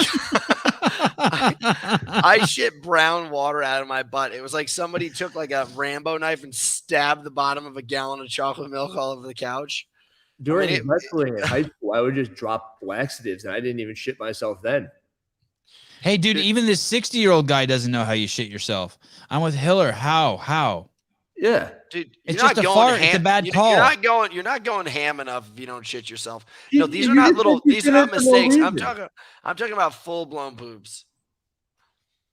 Yeah. You just have a whole crap in your pants. Hey, dude, maybe it's like a fantasy of his. It's not a fantasy. Dude, I don't fantasize about having to clean myself up as an adult male in these circumstances. How many times has Hunter pooped or peed during a race? You mean like while he's on the fly? Just let one. Do you pee during HYROX? Like while you're running? But I would not hold back. I will tell you right now. We were doing this World's Toughest Mudder. It's a 24-hour race, and we were literally on the last lap, and we were just behind the leading team.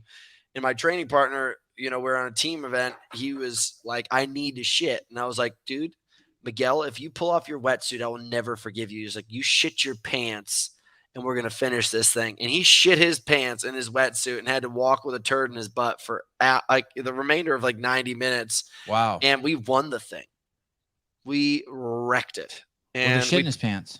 Oh yeah, and Absolutely dude, we was. were having to like push each other up and everything. I know I was touching his butt all the time, so I had poo all over me.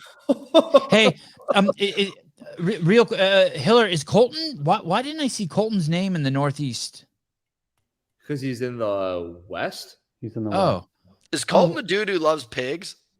Yeah, the yeah. West. the West Hey, is they drew and that. now he sells those dogs, dude. Those little dogs. I want one. Little dachshunds. Yeah, I like that guy. yeah, he's cool, right? Is He he got the same- competing? Is he competing in the Western region or what? He must be. Yes. God, why That's do a- I always picture him in Georgia? Because I think pig farmer and I think Georgia. That's a stacked ass field. That's gonna be a tough competition. Like my buddy Phil's gonna compete. Phil Toon? No, he's not in it anymore. No. Phil Oh. Phil Muskie. I think he qualified like Oh, top 20 in the world. Muscarella. Yeah, Muscarella? Philly Muskie he's a beast. He is a fucking freak. God, I hope Colton makes it to the games again. It'll make the game so much better for me. It's like it's like showing up to class and there's a hot chick in there. It'll be so much more fun for me if Colton's at the games. I like that dude. He's beefy. I've seen him Yeah. squat 500 pounds. At, all the pre-semifinal guesstimations, not having Colton in the top 10, so I can just lose it.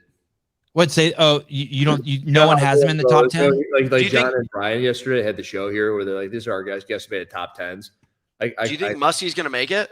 No, I like him a lot though too. So, but I don't think Really? So. You don't think the Musk is gonna make it? Where's he gonna come? He's never had a performance to say otherwise, and I thought that there'd be coming out. He's parties only for him. like 3 years into CrossFit though. Yeah, I know, but Colton Mertens responded to you here, Hunter. He says, "I don't know if I'd say I love pigs, but I have several thousand."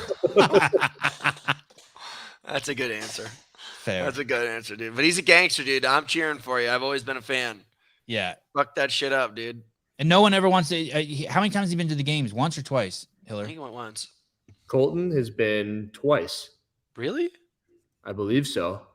Maybe. Uh, maybe I'm not following well enough. But they just no one wants to give him the fucking like it's like they can't accept it that a guy who's fucking 5'4" makes it to the games.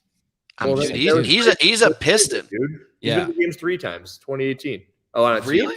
That's the year he beat my team out by like fucking 4 points. What a beefcake, dude. But yeah, I knew he was there twice as an individual. Thick Rick, dude. It's all fucking 1 year to me. What did he finish in the Open this year? I think he got Finished sick. really well. He got really sick this year. We never found out what happened. I got to have him on the show. Having him on the show is though kind of crazy because he's hard to get to talk. You got to be like, I got to be like really fired up, prepared. Really? Yeah. Was he just a It's quiet guy? It's the opposite of having you two on. Yeah, he's a bookworm. He's a bookworm. This time just floats by. I love it. This is for you. Look at that little chunk in the United States. I'm pretty sure that blue chunk right there, this is where Colton lives. I don't know, but he's He's in the hiding in hole. that little wedge. Yeah, Hey, he's in and you the know hole. what sucks about him? Some people you have on the show and they just got nothing to fucking say. How And the you know it. fuck This does guy has Rio something have to his- say. I don't talk well. This guy has something to say and he doesn't talk. Most people talk and they have nothing to say. This guy doesn't talk, but I know he has something to say. Like he's very well read. He's lived a dynamic life. Colton? Like, How- yeah, he's how got is- some shit in there. How He's- does Brazil have its own region? That's insane. I think they're only sending like one person to the games though. They're only sending 1 or 2 people. Oh, okay, but that's You want to see that again? I can pull it back up for you. Here you Yeah, go. pull it back up. Enhance. What do you want enhanced? I don't know how the hell Russia. This is Asia has going the one. wrong way. Why? What the hell is going on here? I don't know. Where's dude. Busan? Oh, that's a good movie, huh? Train to Oh Busan. Jesus, here we. Oh yeah. Is that the one? That's the 3-part martial arts movie? No, sorry, Oh. no. What the hell are you doing with the screen right I'm now? sorry. It's not letting me zoom, and I can't figure it out. So that's what. Take over, Caleb. Enhance. Take over. Kick him out, Caleb. Kick him out. You can do it. Enhance. Hey, What in did the world just did happened? Greg Glassman get off his 5-minute timeout? Dude, he probably should be done left. by- He should be back by now. He probably poor left. Greg. He was probably pissed, dude. Greg, you get a free CEO shirt or something for that. Jesus Christ. When do I get to see you guys next physically? Because you're both in Southern California. You didn't fucking call me. You guys are dog shit friends. Dude, I blow You're that up all the time. You're leaving for 3 months, basically. Oh, How wait. hard- Tell me about Battle Bunker real quick. How hard is it to remember that I live in Southern California? Where's It's Battle hard for me Bunker? to remember to buy a plane ticket to get to Southern California. Yeah. Battle Bunker, we do 2 regional style events where we do Texas and North Carolina, and then from there we do our championships at the Elite Training Center again. And which one are you doing? Which one are you doing? I in a couple weeks? I developed the workouts. So in a couple weeks you're doing it, right? You're going I'm not to doing one. it. I'm just making sure that I go there and direct and do the judging. And that one's in North Carolina. It's Evolution Athletics, my buddy Chris's gym. And that's where I did the Murph record. And we're doing that June 10th. Is that the guy who couldn't do push-ups? What's that? Is that the guy who couldn't do push-ups? No, that's my buddy Kempson. Yes. Hey, if you want to That's ruin Gato. your friendship with Hiller, invite him out to judge. Oh, you mean we make it better? No. Militant. I think Yeah, I'm actually he's going to go. I'm going to go back for the Murph World record again in the fall. Wow. Because I just want to get 30. I'm going to get under 30 and I'm going to be fucking done with this thing. What's the fastest it's ever been done? I mean, I did it 31:58 in training one time. How much did you weigh? 205. So what You're you under. dropped You it? said you were 195 now, right? Yeah, I'm around there. You're That's the lightest you can get. Could you I get could 185? probably kill myself and get down to like 188. Dude, I've got veins just like blowing out of my body right now. It's see crazy. those things. Pull them up. Dude, what do you want to see? Do you want to see the arm veins? Hold on. You have them in your stomach, like down here. Yeah, I got them in my stomach. Let's get up here on the peen. So you see like these ones coming up out of the hips and stuff? Perfect. Yeah. Dude, Dude, look at this. These ones are the weirdest ones. The ones that are up here. You see them coming out of my stomach over here and stuff. Wow. How come Yeah, you dude. have no color? I avoid the sun, man. I'm at the point in my life where I recognize the damage of the sun. It's basically my kryptonite. Put a hat on and take your shirt off. Dude, Alexis would love you hearing you say that.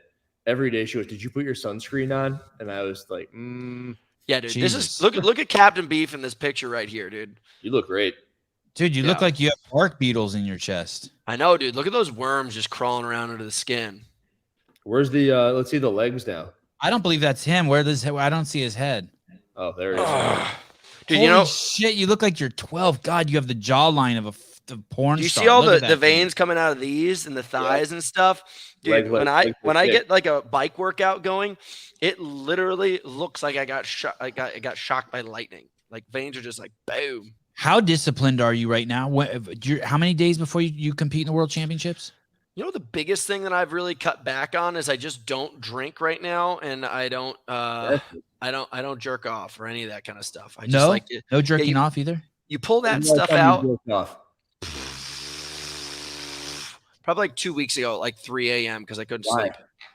Is Couldn't it part sleep. of- is Couldn't is you- sleep. well, you couldn't sleep, so you jerked off. But why are you not jerking off? Oh, okay. I was like, let's get into the details of this 3 a.m. session. Yeah. Why else did you jerk off? What prompted- Dude, just because like you got to understand like life at this level of like one kind of singular focus, like if you do this many things in a day, if you can cut out 3 of them or 2 of them down to 3 of them, you can just keep on isolating things that are going to potentially pull away from your forward momentum. It makes a big difference. It really jerking does. off is a thing that you allot time for in your life. Damn, Holy dude. shit. Dude, I'm looking good as fuck. Wow. No, dude, you know, Look at those shorts. Those are hot. yeah, those are, dude. That's the beef boy right there. You know, so then that's the other thing is like this level of tension.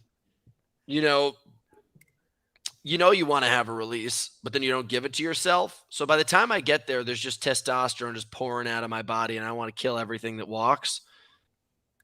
And I'm just going to run right off through the finish line, go straight into the bathroom. So you're actually just retaining it. You're not even with any chicks or anything. Nothing, dude. Oh Nothing. man. I just think about it like this. I mean, listen, you could go out and you could go sleep around in reality like that. Everybody's doing that, but nobody's getting gold medals. In reality, like I can do that the rest of my life. I know some pervs here in Malibu that are like in their 50s and 60s that just crush. So I'm in no rush to do anything. I'm in no rush to do anything. Is it a control thing? Is it psychological, or do you think it's physical, or both? It's both. It's both. Both. If you have physical control, then you have psychological control. If you have both, you're a champion. Did you guys just hear my phone right there? Ping, Did ping. it come? I just don't want anyone to know I follow the Fox News app, and I don't want anyone to think I'm a right-wing nut job. And you just told Dude, you're a big Tucker guy, aren't you? I am. I love Tucker. He's a good dude. Tucker is rambunctious. Is rambunctious. That guy is intense. I like it. I think everybody should have the opportunity. They canned him, and who's Ron Paul? What Ron Paul? What about Elon? What about Elon? Dude, here's the thing now. This is my idea.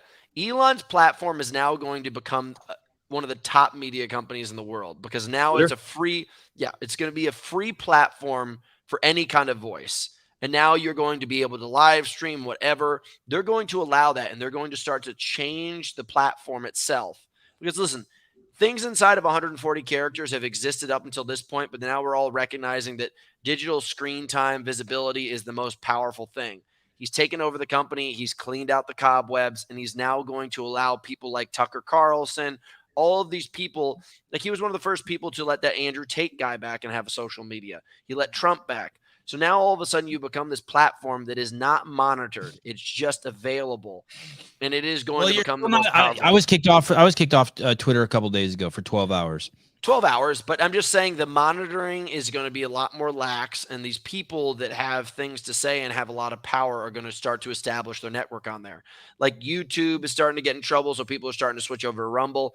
But I think what Elon did was he took something, he changed the narrative, and now he's going to make it the most powerful social media platform in the world. I like that take, Jeffrey. You're not Sevan. No, we've been streaming to Twitter forever. That was a clip. What did you get kicked off Twitter for? There was I can't remember what the product was, but there was this product that supposedly was poisoning people. I don't remember whether it was Tide or a hair product or a lotion, and I wrote in the comment, "Poison yourself." But I didn't mean it like go out and poison yourself. I meant this product poisons yourself, and I got a note saying you're promoting suicide. I'm like, no, I thought that was just shorthand Twitter talk that like, yeah, I agree. This product is poisoning yourself. And I got kicked off for 12 hours because I was promoting this. It was crazy. Your ball sack must be so heavy. You're a troublemaker. It is. I throw the fuck down. I was talking to Sevan. Caleb, pull up Patrick Bet David show. He hired some woke ass chick. Yeah, It's interesting. He did hire a woke chick to be the CEO. I don't know what's going on over there. He claims she's not woke, but you can find all sorts of content about her that shows she is woke. So who knows what's going on? Give me 30 seconds. I'll be right back. I gotta go pee pee. Yeah, do it. Prepare. He's got one of the congrats on the commercial. What'd you say? Thank you. It was awesome, right? Yeah. Did you see the thing where Alex and I noticed that it had gotten 1,000 times the engagement that their post that they did in collaboration with the games got? Yours did. So they had like 30 comments and 300 likes, and the thing that we put up was like 3,300, and it's like cold barrel, cold plunge, whatever, ice barrel, whatever. Hey, so it's good for you guys, you dummies. Hey, that's so crazy too, because think of this. He said in that interview that Pedro did, the Coffee Wads and Pods guy did, Don was perseverating and getting stuck on the whole metrics thing again. Metrics. We have to, because I guess someone's obviously not watching the media team, and he's running it like fucking Apple, like they just have some middle management that's reporting metrics to him. It's like he's not even watching the chaos and the disaster that is the media team. But now they have crazy metrics that show that some fucking dingleberry went to Home Depot with his buddy with the camera, and they fucking made something with better metrics than what you're doing. Uh-huh. And it's like, dude. I keep on farting and it smells like Chinese food. But what are you guys talking about? Here's the thing. He won't report. That won't get back to Don. You want to know why that won't get back to Don Fall? Because the people who are reporting the metrics to him are trying to keep their job, because they're also the people who are making the content. It's like, are we talking about red pill stuff? It's just we're talking about the Don Paul interview. It's incestuous. It's incestuous. Don Paul? He needs someone else reporting the metrics to him, not the people who are in charge of fucking promoting the content. When he said the website's getting double the traction it did the year before, I was like, oh, please. You don't believe that? No, fuck no. You know what I like is that the goal is 30 million CrossFitters, and then he also admitted that they have no ability to understand how many people actually do CrossFit at this point in time. How many? I don't know. Is Don Paul the CEO of CrossFit? And listen, I don't think Don's lying. I think he just has this. I think he's running the place how like Facebook was run or like Twitter was run when Jack Cornnog was there or whatever. Boy. Why does this guy look so? Tomorrow. Say good luck to Pool Boy. All right, guys. Competition day tomorrow. Time to sleep. Bye, y'all. Love you, Hunter, Sevy, Hiller. Thank you. Don't jack off. Thank you. Who is that? He's competing tomorrow. He's semifinal team. Pool Boy. Wait, I thought he's a West Coast dude. Isn't Pool Boy in California? I think he's in Florida. But he trains over here with Kelly Clark, who's in California. Caleb, can you find Pool Boy? Is that possible? Dude, look at this. We got a feminist who's talking shit. Shut the fuck up, Bernie. I think that's a dude. I know. I said feminist. Oh, okay. I forgot that you could be a male feminist. Yeah, you can. Dude's a puss. Where's the skirt? I thought the podcast with Don was awesome. Oh, Who I is moved to Don? Boston temporarily. I thought it was awesome too. Don Paul is the CEO of CrossFit, homie. Oh, I don't know. Is That's our it doing leader. well? Is it doing well or is it sinking ship? Is everybody starting to get into the boats? What boats? Like the boats where you jump on when the ship is sinking? There aren't enough boats. Just like the Titanic. There he is. No worries. Here's the thing though. They do have some really good shit going their way. As the economy tanks, more and more people finding places to rent will become cheaper, and more people will start taking their O1 because they'll be like fulfilling their dream jobs of becoming trainers. And when the economy's bad, it's good for CrossFit. I don't think that's true. It is true. I think one of the two of you might know that answer. It might not be good for affiliates, but it's very good for CrossFit Inc. I think it's true. Go ahead. Yeah, I'm interested. Yeah, go ahead. I think CrossFit's name, like I have not heard of anybody tell me that they're going to get a CrossFit cert in like 5 years. I used to hear people all the time being like, I'm going to get my CrossFit cert. People don't talk about that anymore. So I'm assuming CrossFit years ago, homie. Listen, I'm not retarded. People talk. You're talking about fitness. All we do is work out. I'm literally going to stadiums full of tens of thousands of people all the time, and they all train in CrossFit gyms. So you'd think I'd have somewhat of an inclination of what I'm talking about. But maybe I'm wrong. First of this episode, you don't jerk off, you shit yourself, and you do a whole bunch of cocaine, and you're telling me you're not retarded? This isn't.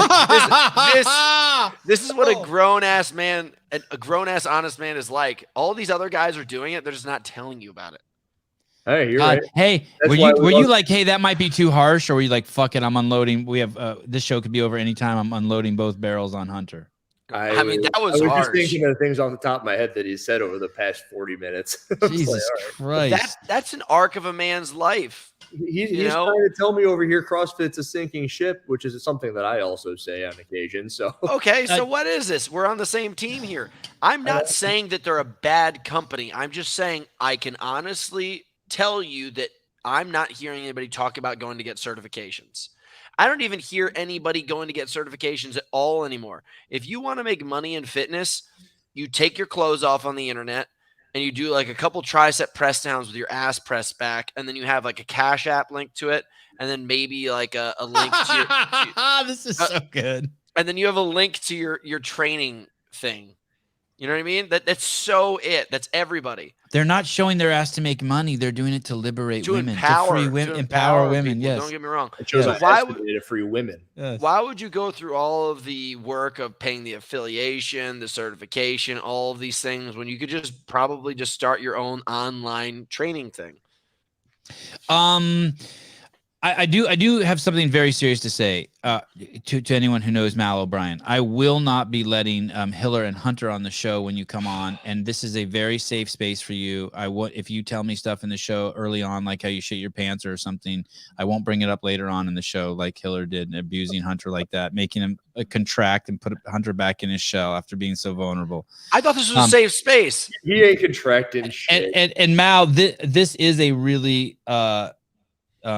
fun space, and now that you're out from underneath the wings of whatever you're under, come on the show. Let's hang. I promise you I'll be loving and nice and cool, and we'll just talk. Be your regular 15 minutes a week. Come on the show. We'll talk shit out. I'm loyal as fuck. I'll go to bat for you if anyone fucks with you. Okay, thank you. Peace and love. Peace and love. I would never trust a man with a man bun. Run, Mal. And yeah, and others, and anyone, and ask your friends, ask Amanda Barnhart if it's fun being on the show. That's what was one of your homies. She came on the show. It was fun. Or Matt. Amanda Barnhart. I don't think Matt. Dude, you should bring back the Josh, Matt, and Sevan and have it be Josh, Mel, and Sevan. Oh shit! Oh shit! That station's got a bunch of followers on it, doesn't it? They would know. What I really want to do is bring Hunter the and Josh on at the same time. That's where it would be really fun. We have to duke it out. That dude should let me fight him. I don't understand why he's got. I've wanted to fight Josh Bridges for the longest time because he was he was super upset with me when I did the Murph thing. He thought that I was basically using Navy's name, Navy SEALs names. Oh, look at that! Josh just put a hit on Hunter. Oh yeah, he's dead. He's gone. Yeah, his phone died or something. We gotta be butthurt. We'll just fit like men should. Oh no, Hunter, you just froze, dude. And I'm glad during your Josh tirade. Be cool. You've probably just put a pause button on me because you just didn't want to hear the honest truth. You're living in the mountains in the middle of nowhere. Who knows? Greg Glassman, I also would like to apologize to you for that was an accidental. That was poor judgment on my part of sicking the dogs on you. Hey, yeah, what happened here? This is now just Josh and Sevan. This is 18.9 thousand subscribers and only 31 videos. Come on, is that more than that's on this? It's damn close, homie. But No dude, way. it's Not that just close. Josh and Sevan. Amanda was what did you say? Amanda was a great podcast. Yeah, Amanda Barnhart was great. She was awesome. She was good. Does she still do CrossFit? Barnhart, yeah. She's gonna do well this year. She's got an outside shot at the top 10, I'd say. Amanda? Let's see how the HWPO stuff does. No, she's definitely top 10 at the games. She's top 10 at the games. Definitely. Yeah, definitely. I'm a big Barnhart fan. How's Katrin gonna do? You think that's why Mel's not competing because Katrin's coming in and she's intimidating her every day? That's the first time I've heard that. Sevan daughter is gonna make it back? No. Oh, please, really? No. I Back? just watch. I would say She's coming on the show tomorrow morning, and I've just watched. She makes it. Dude, she's the shit. Then how can you say no if it's 50-50? 50-50, she makes it. Well, 49-51. Right? Okay. And once she's there, she's not going to finish inside the top 20. Whoo! Hunter, you like her? You like her? Dude, I like the her. shit. I've just trained with her, and I've trained with a lot of people. She's And cool. when she wants to hit the gas pedal, dude, she can go. Girl is a weapon. So I want to see her do well. I think she'd do phenomenal. Have you Just trained with depends. her? Yeah. Did you ever date her? No, we were never in the same place, but she's fantastic. Didn't you say She would be trained the with her? woman. No, date her. No, trained with. Yes, when you I say did. in the same place, you mean for an extended period of time. Yeah. Roger. But she's a queen. She's a queen. I love that girl. Honestly, I can only say positive things about her because I've literally trained with so many people. And when I did that little CrossFit Fit Aid documentary thing, she was the one person that I met, and I was just like, holy shit, this is a different world. This is a different world. She fucked me up in every single workout. Things I was good at, things I was bad at. She's a freak. Hey, I had a friend who played in a softball league with Leonardo DiCaprio, and she would fuck him at the games in the bathroom. Seriously? That's what she told me. Good How for her. old is she? How Well, old and is she? I just say that because you said I said, have you trained with her? And you said yeah, and then you said have you dated with her? And you said no, I've never in the same place as her. But I mean, if you train with her, that was enough to like date her. Is what I'm saying. Yeah, but I'm also not a pervert. He's coming after Bridges. He's coming after Leonardo DiCaprio. Yeah, that is so fucked up to say about Leonardo, What are dude. you talking about, dude? Like sometimes you just go play softball because you want to play softball. You don't have to fuck people in dirty ass bathrooms.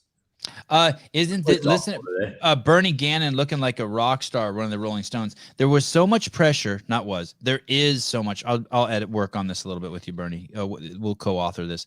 There is so much pressure on Mal. She is being promoted as if she is the next Tia. Expectations on her were too much.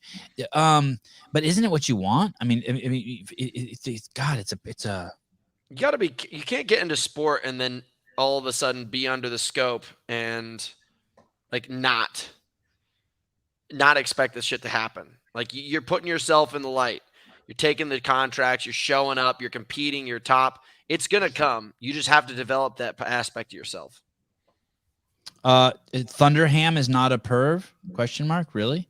Dude, trade me back to Thunderham. I don't want to be Oh, I'm back. Yes. You put me a baby fucking turtle, dude.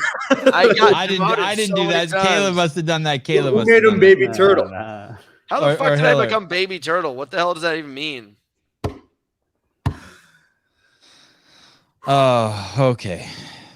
I have to work out and prepare for Sarah Sigmund's daughter tomorrow morning. Tomorrow's gonna be a big it's only show. 8 o'clock over there.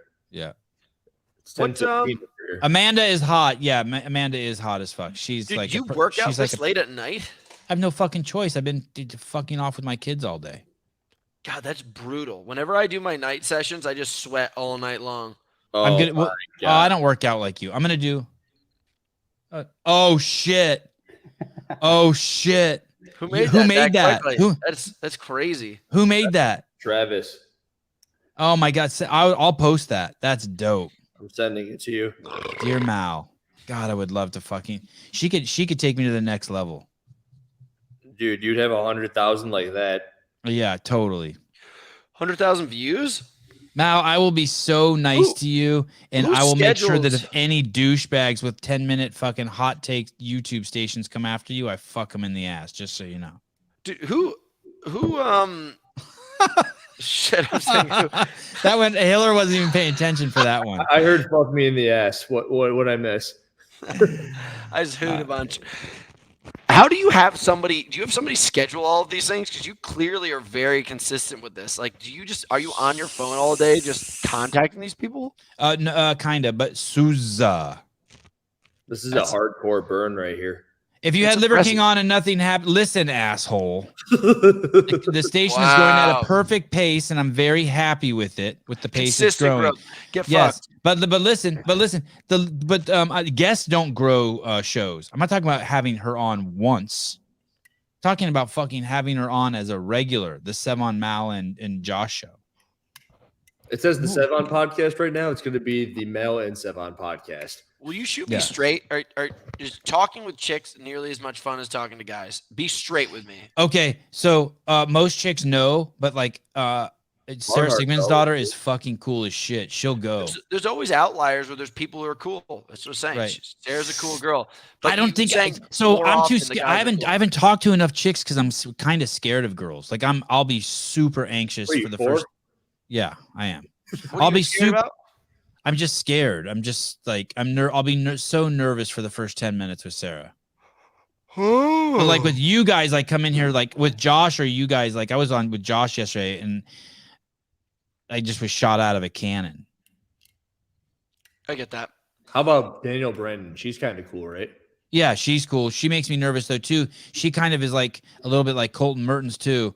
Like except she eventually talks, but you got to warm Danielle up. Danielle can take a hot glass of milk.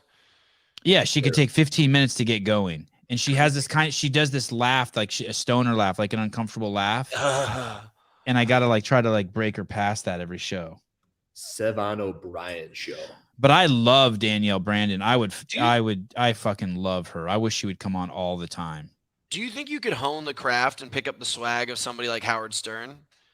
Because I used to listen to Howard Stern all the time. That dude is incredible.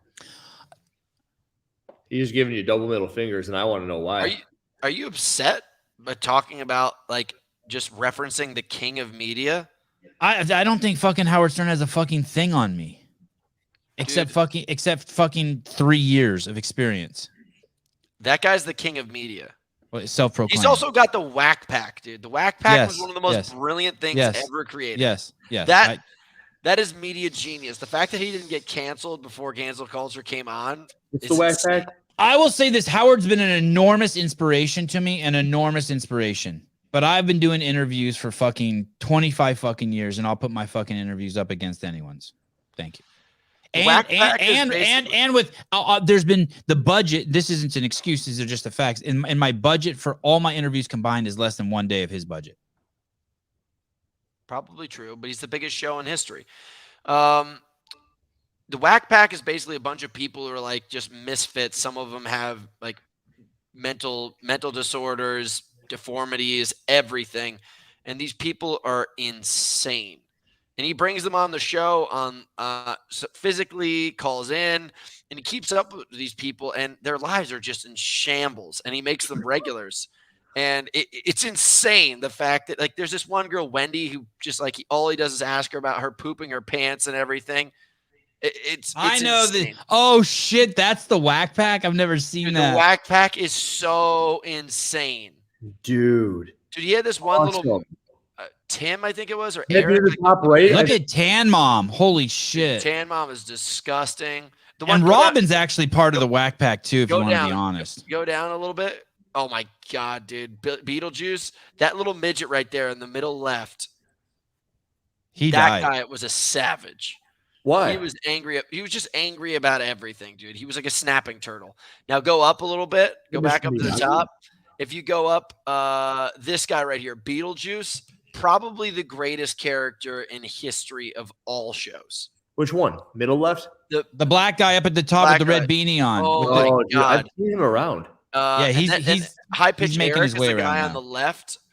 Dude, they were just You know all these freaks. people.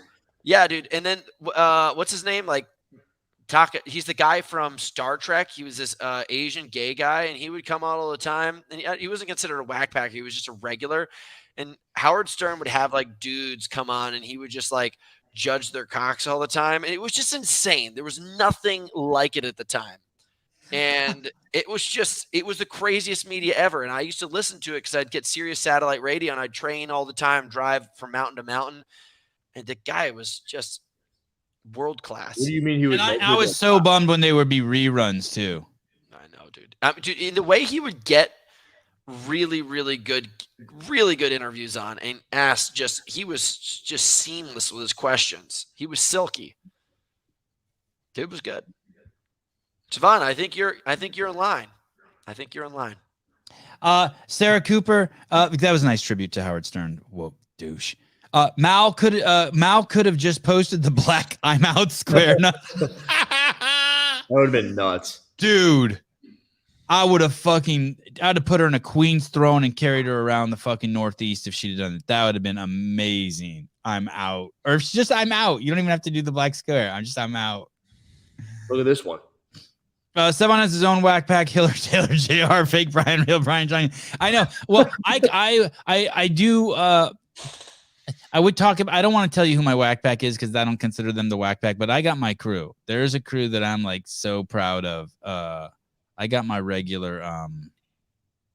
I got the crew. I'm so happy with with the glasses on. Maybe you've worn weird hats and crap in the past. You'd fit right into those mug shots. Whack pack, dude. I listen. Whack pack is star material. I don't know if I can ever reach those heights.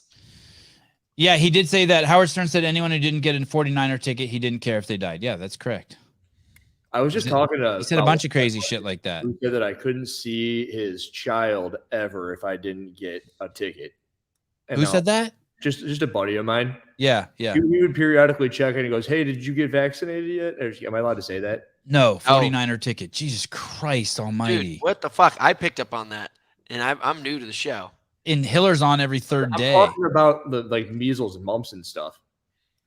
Mm-hmm. I don't know if that makes it any better. That helped. Listen, I will not say that the new version. I can't talk about it. I have no way to hide certain just words. 49ers. Anytime you're not sure if you can say a word or not, I was with this girl and I just put it right in her 49er. Just throw 49ers. It can mean anything. That's mega clever. It's like Badussi. Boys, I love you all, boys, but I gotta bounce. I gotta go to bed. Okay, Bro, bye.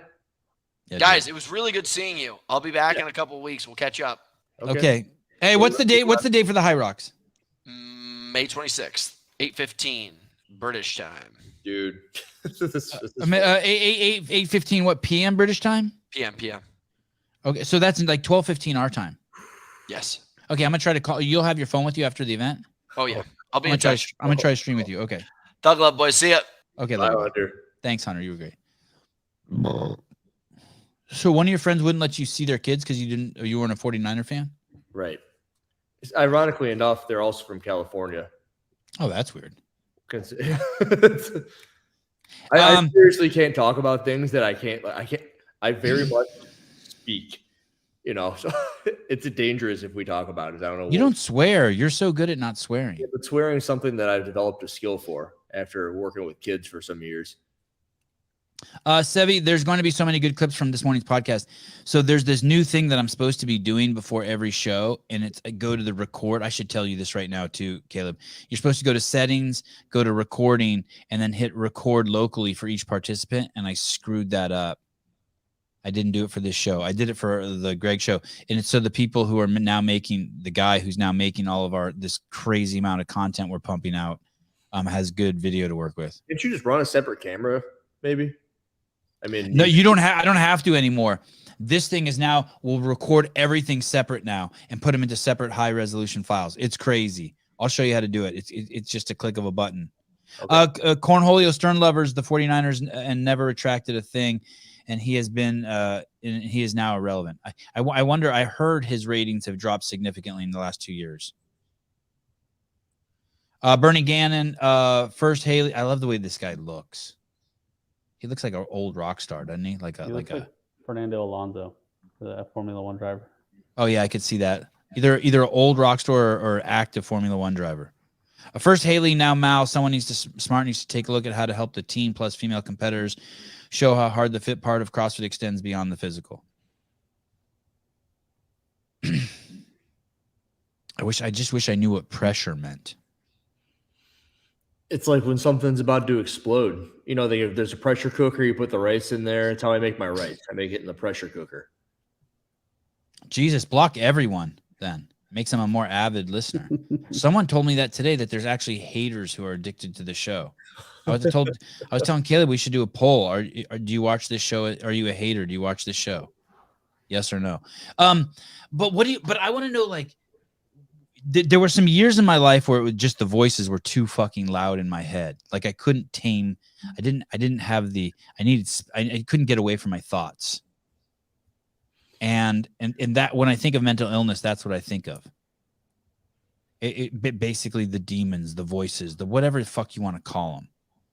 And then you find ways to accept things and simplify your life, and maybe not drink as much caffeine, maybe stop smoking weed, maybe exercise, but also work on letting things go, meditate, stay more present, watch the voices.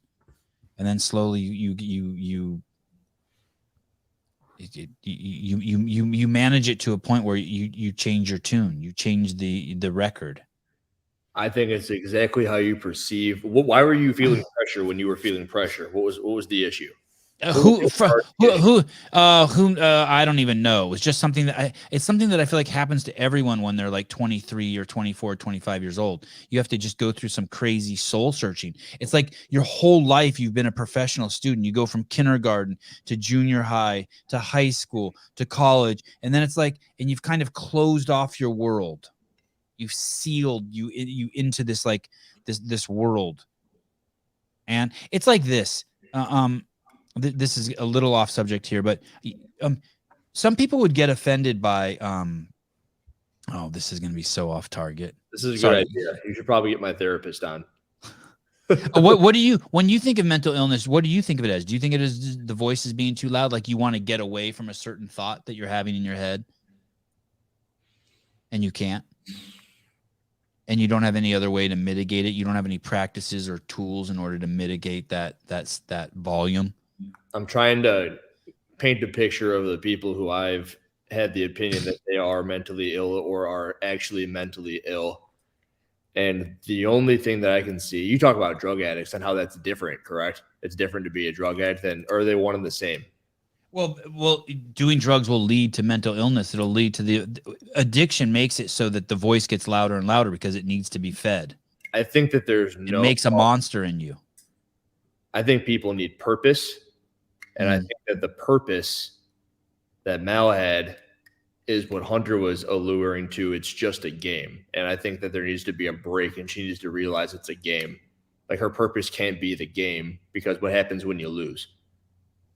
Okay, so that goes back to what Sarah Sigmund's daughter, when she came on. So maybe your purpose is just to stay true to values. So that's what Rich does. Rich has values. No, that's why a lot of the people in the space, I think, are so religious because that is what drives them. It's not CrossFit. CrossFit is something that they can do to give glory to the thing that they believe in. Right.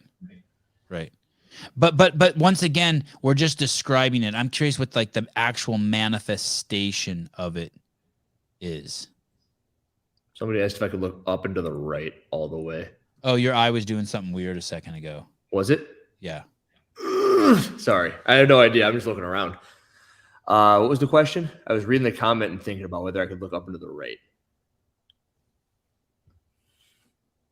Sorry, I got distracted by a text message. Was it Greg? No.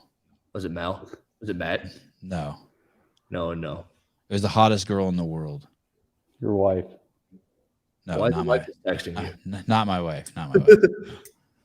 She did. The hottest girl in the world texted me the other day too when Josh was on and told me that if she'd pay $50,000 to go live with Josh. She would pay that much to go live with him? Yeah. For how long? To train, not to like for a year. She paid $50 to go stay at his house and train there for a year. Interesting. Yeah.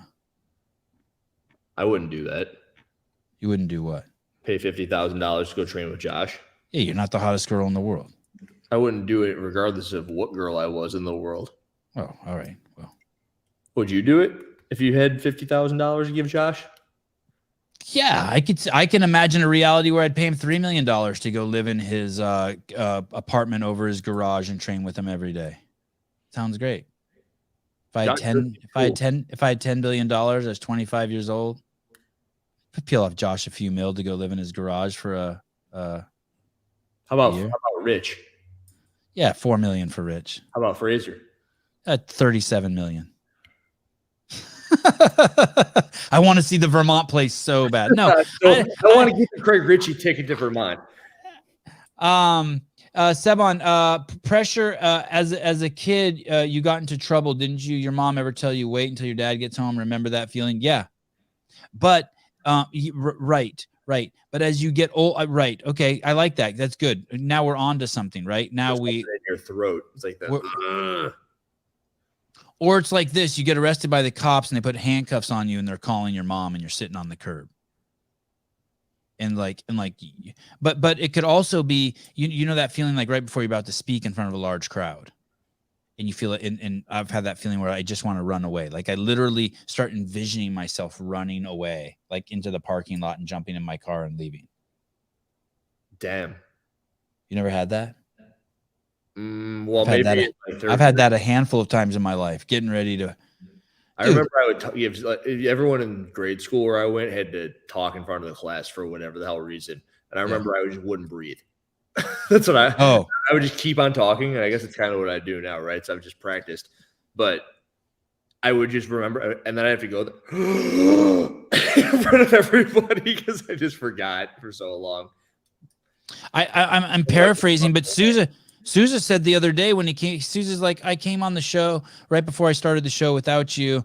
I was like nervous. And then I talked myself into being like, not nervous. I prepared and I was totally fine. And then 10 seconds went by and then the show started and he said he was nervous as shit. And like that too, right? I think you said it on the show, it gets easier as he kind of gets into it. Yeah, nervousness is weird. Like there's never a show where I'm just like completely settled and I hit the live button. I'm like, yo, what's up? Never? No. I was in. Oh, dude, I look forward to this. Oh yeah. Do you? Down to my chair and I go, all right, let's get on. Where's he at? Oh well, how about when you go live on your show? Yeah, if I was going on someone else's show, it's a little bit. Dude, It's a little hell bit. no. The only thing I'm nervous about is that my audio doesn't work. So if you ever Oh. watch any of my solo live things, I sit there and go, "Hey, can someone tell me if this is working?" What 'Cause I makes you wanna work. nervous, Hiller? What makes you nervous? Doing Grace that one time made me nervous. The 225 Grace live because I just didn't know what the result would be. Typically, I know how things are going to end up for me depending on how I go about doing them. How about the dude at the games who there was the steroid? I don't remember what you said about him, but you said some steroid talk about him, and then he It was confronted like you. Mike or something. No, Yeah, was that unsettled? Or how about Hip and Steel? Were you unsettled and nervous about that? I was unsettled and nervous watching that. But my first thought during that was, it's Hip and Steel. What do? I need to do what needs to be done. Because if I don't do it, then this is entirely pointless. Then why am I doing any of it? I saw it as a potential missed opportunity, and that made me angry at myself that I even had that thought. Oh. So I guess I don't know. Sevan, did that fight or flight response ever strike you? When he's making a shopping cart comment, which I think is funny, but yeah, so it's fight or flight. So would you think that Mal was having fight or flight response in times when there weren't fight or flight? What's that mean, Alexis? She's the only thing that can get to me mentally. The only thing. Oh, like if she, my day she's is in shambles. yeah, I just want to make it better. yeah, and sometimes there's nothing that I can do, and that sucks even worse. It's like, how can I help? I don't know. There's nothing I can do. Crap. Who do I gotta kill? What do you need? You need more food, money? What do you need? Like, how can we put water on the fire? yeah. But that's it. Other than that, there's really not much. Are you a hater of the Sevan Podcast but still listen? Oh, damn, I thought this was the other way. Okay, I thought it said 92% yes. that's fair. 8%. It's I cool. wonder why, Caleb. Why do they listen if they're haters? What are they just? They're just hoping for a train wreck, I guess. All right. Do you follow anyone you hate, Hiller? Oh, I think that there's people that I follow just out of the joy of seeing what they're up to, but I don't think I follow anybody I hate. I don't follow anyone I can't really hate anybody. Do you follow anyone that like you think it's unhealthy? Like you shouldn't No, I don't. No, I don't think so. I actually did away with that maybe when I was 22 or something. I remember there was a point in time where I kept up with Instagram stuff. Don't vote on the man bun. I had like 1,000 Instagram followers, and I also followed 800 people, and I unfollowed everybody. Just because yeah. Because I just didn't want to have to keep up with it. And then I also noticed that 300 people unfollowed me when I unfollowed them. I go, wow, you guys are paying attention to this stuff, huh? Does everything changed? Does this make you nervous? I'm close to Hip and Steel's age. If you set it up, I will fight Hip and Steel on your show. Oh, I thought fight Hiller on your show. Loser has to hold a barbell overhead with arms locked out for 5 seconds. The loser of the fight has to God, do a simple what thing. an asshole. That was an amazing buildup. This That was dude's good. funny. This how we do it, Cat. How we do it. Yeah. Okay. People make you nervous? Who makes you nervous? Girls, you just said? Yeah, anything with the vagina makes me a little unsettled. Just like I just don't want to screw up. I struggled to when the female games athletes, I just bond good with dudes. I bond good with dudes and older dudes. And now I'm starting to learn how to bond good with younger dudes. Like my kids are giving me practice at that. Cool. It's weird when some kids are terrified of me and some kids really like me. It's a trip. I would totally be I could probably totally be friends with Dylan Mulvaney. I could be friends with anyone. Unsporty Beth makes me nervous. What? Is that the Wadapalooza guy? Who? You know what makes me nervous? Who? Dylan Mulvaney? Yeah. Oh, I love it that you don't know who that is. I'm not even going to tell you. It's better you don't know. Go on. Let's say Sporty Beth goes, all right, I've seen you making all these videos. Can I come on your show or vice versa? And we're going to talk about it. I get nervous that there's no outlet for them to understand my perspective. Does that make any sense? So like they're going to come on and you're not going to be able to convince them. They're going to be screaming at you. They're going to be like, I can't believe you do this. I can't believe this, that, and whatever. And I'm just thinking like, can't believe it, I'm going to tell you why. But even if I told you why, you're never going to get it. So what are we doing here?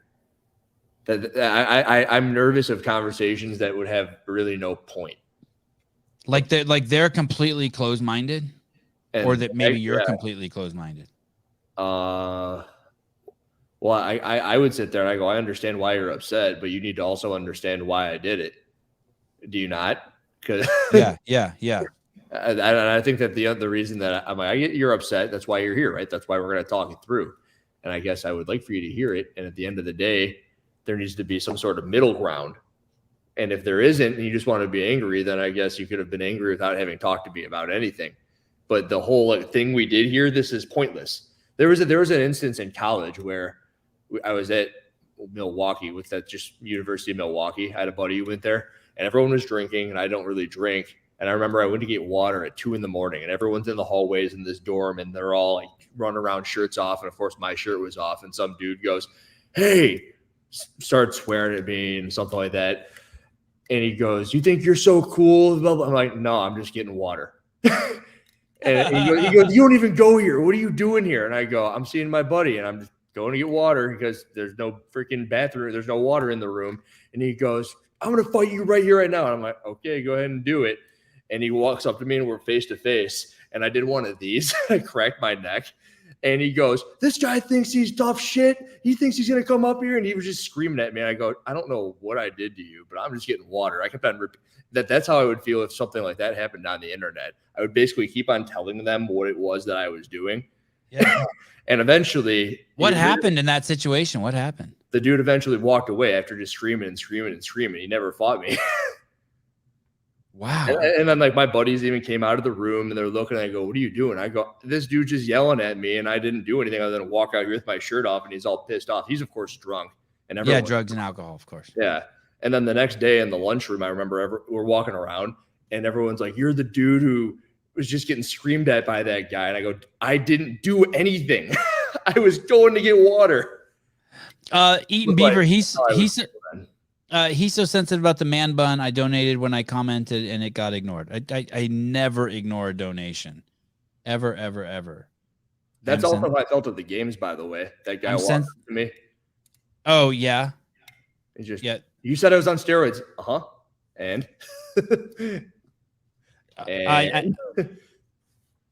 man, show me some pictures and maybe we can have a conversation about why maybe you're not on steroids. Okay, I'll do it. And you know what? I never got any pictures. Hippensteel walks up. I walk up to him at the games and it's like, "Hey, you made videos on me and I don't feel very good about it." And I'm standing there, I go, "Uh-huh. And did I say anything that wasn't accurate?" "Well, you just have no respect. You don't know what it's like to be me." And I'm like, "What did I say that wasn't accurate?" I'm right. You want to actually, right. Are we going to get to the bottom of this or not? Or am I going to, how long do I have to wait before we get to the bottom of this? I know you're upset and you're offended. We've already established that. Let's get to the bottom of it. I just get nervous, I guess, that people will do that. But it's always good. It makes them look insane, in my opinion. I think that about the I think that about the transgender issue. It's like, okay, so it's pretty obviously what the issue is to me. I personally don't want men playing in women's sports, right? Like one of the issues. And other people, their issue is that, hey, that's not a man, that's a woman. Okay, so then we clearly know where the issue is. You have a definition of a woman that's different than my definition of a woman. Would you like to work on that? Would you like to see where our definitions differ and maybe see if one of us is right? And they think the definitions be trapped between your ears, and I think it's trapped between your thighs. And it's like, and if someone's not willing to bend and be like, "Oh shit, you're right," it's the same thing with the Miller Lite thing. Let me give you the bikini thing too.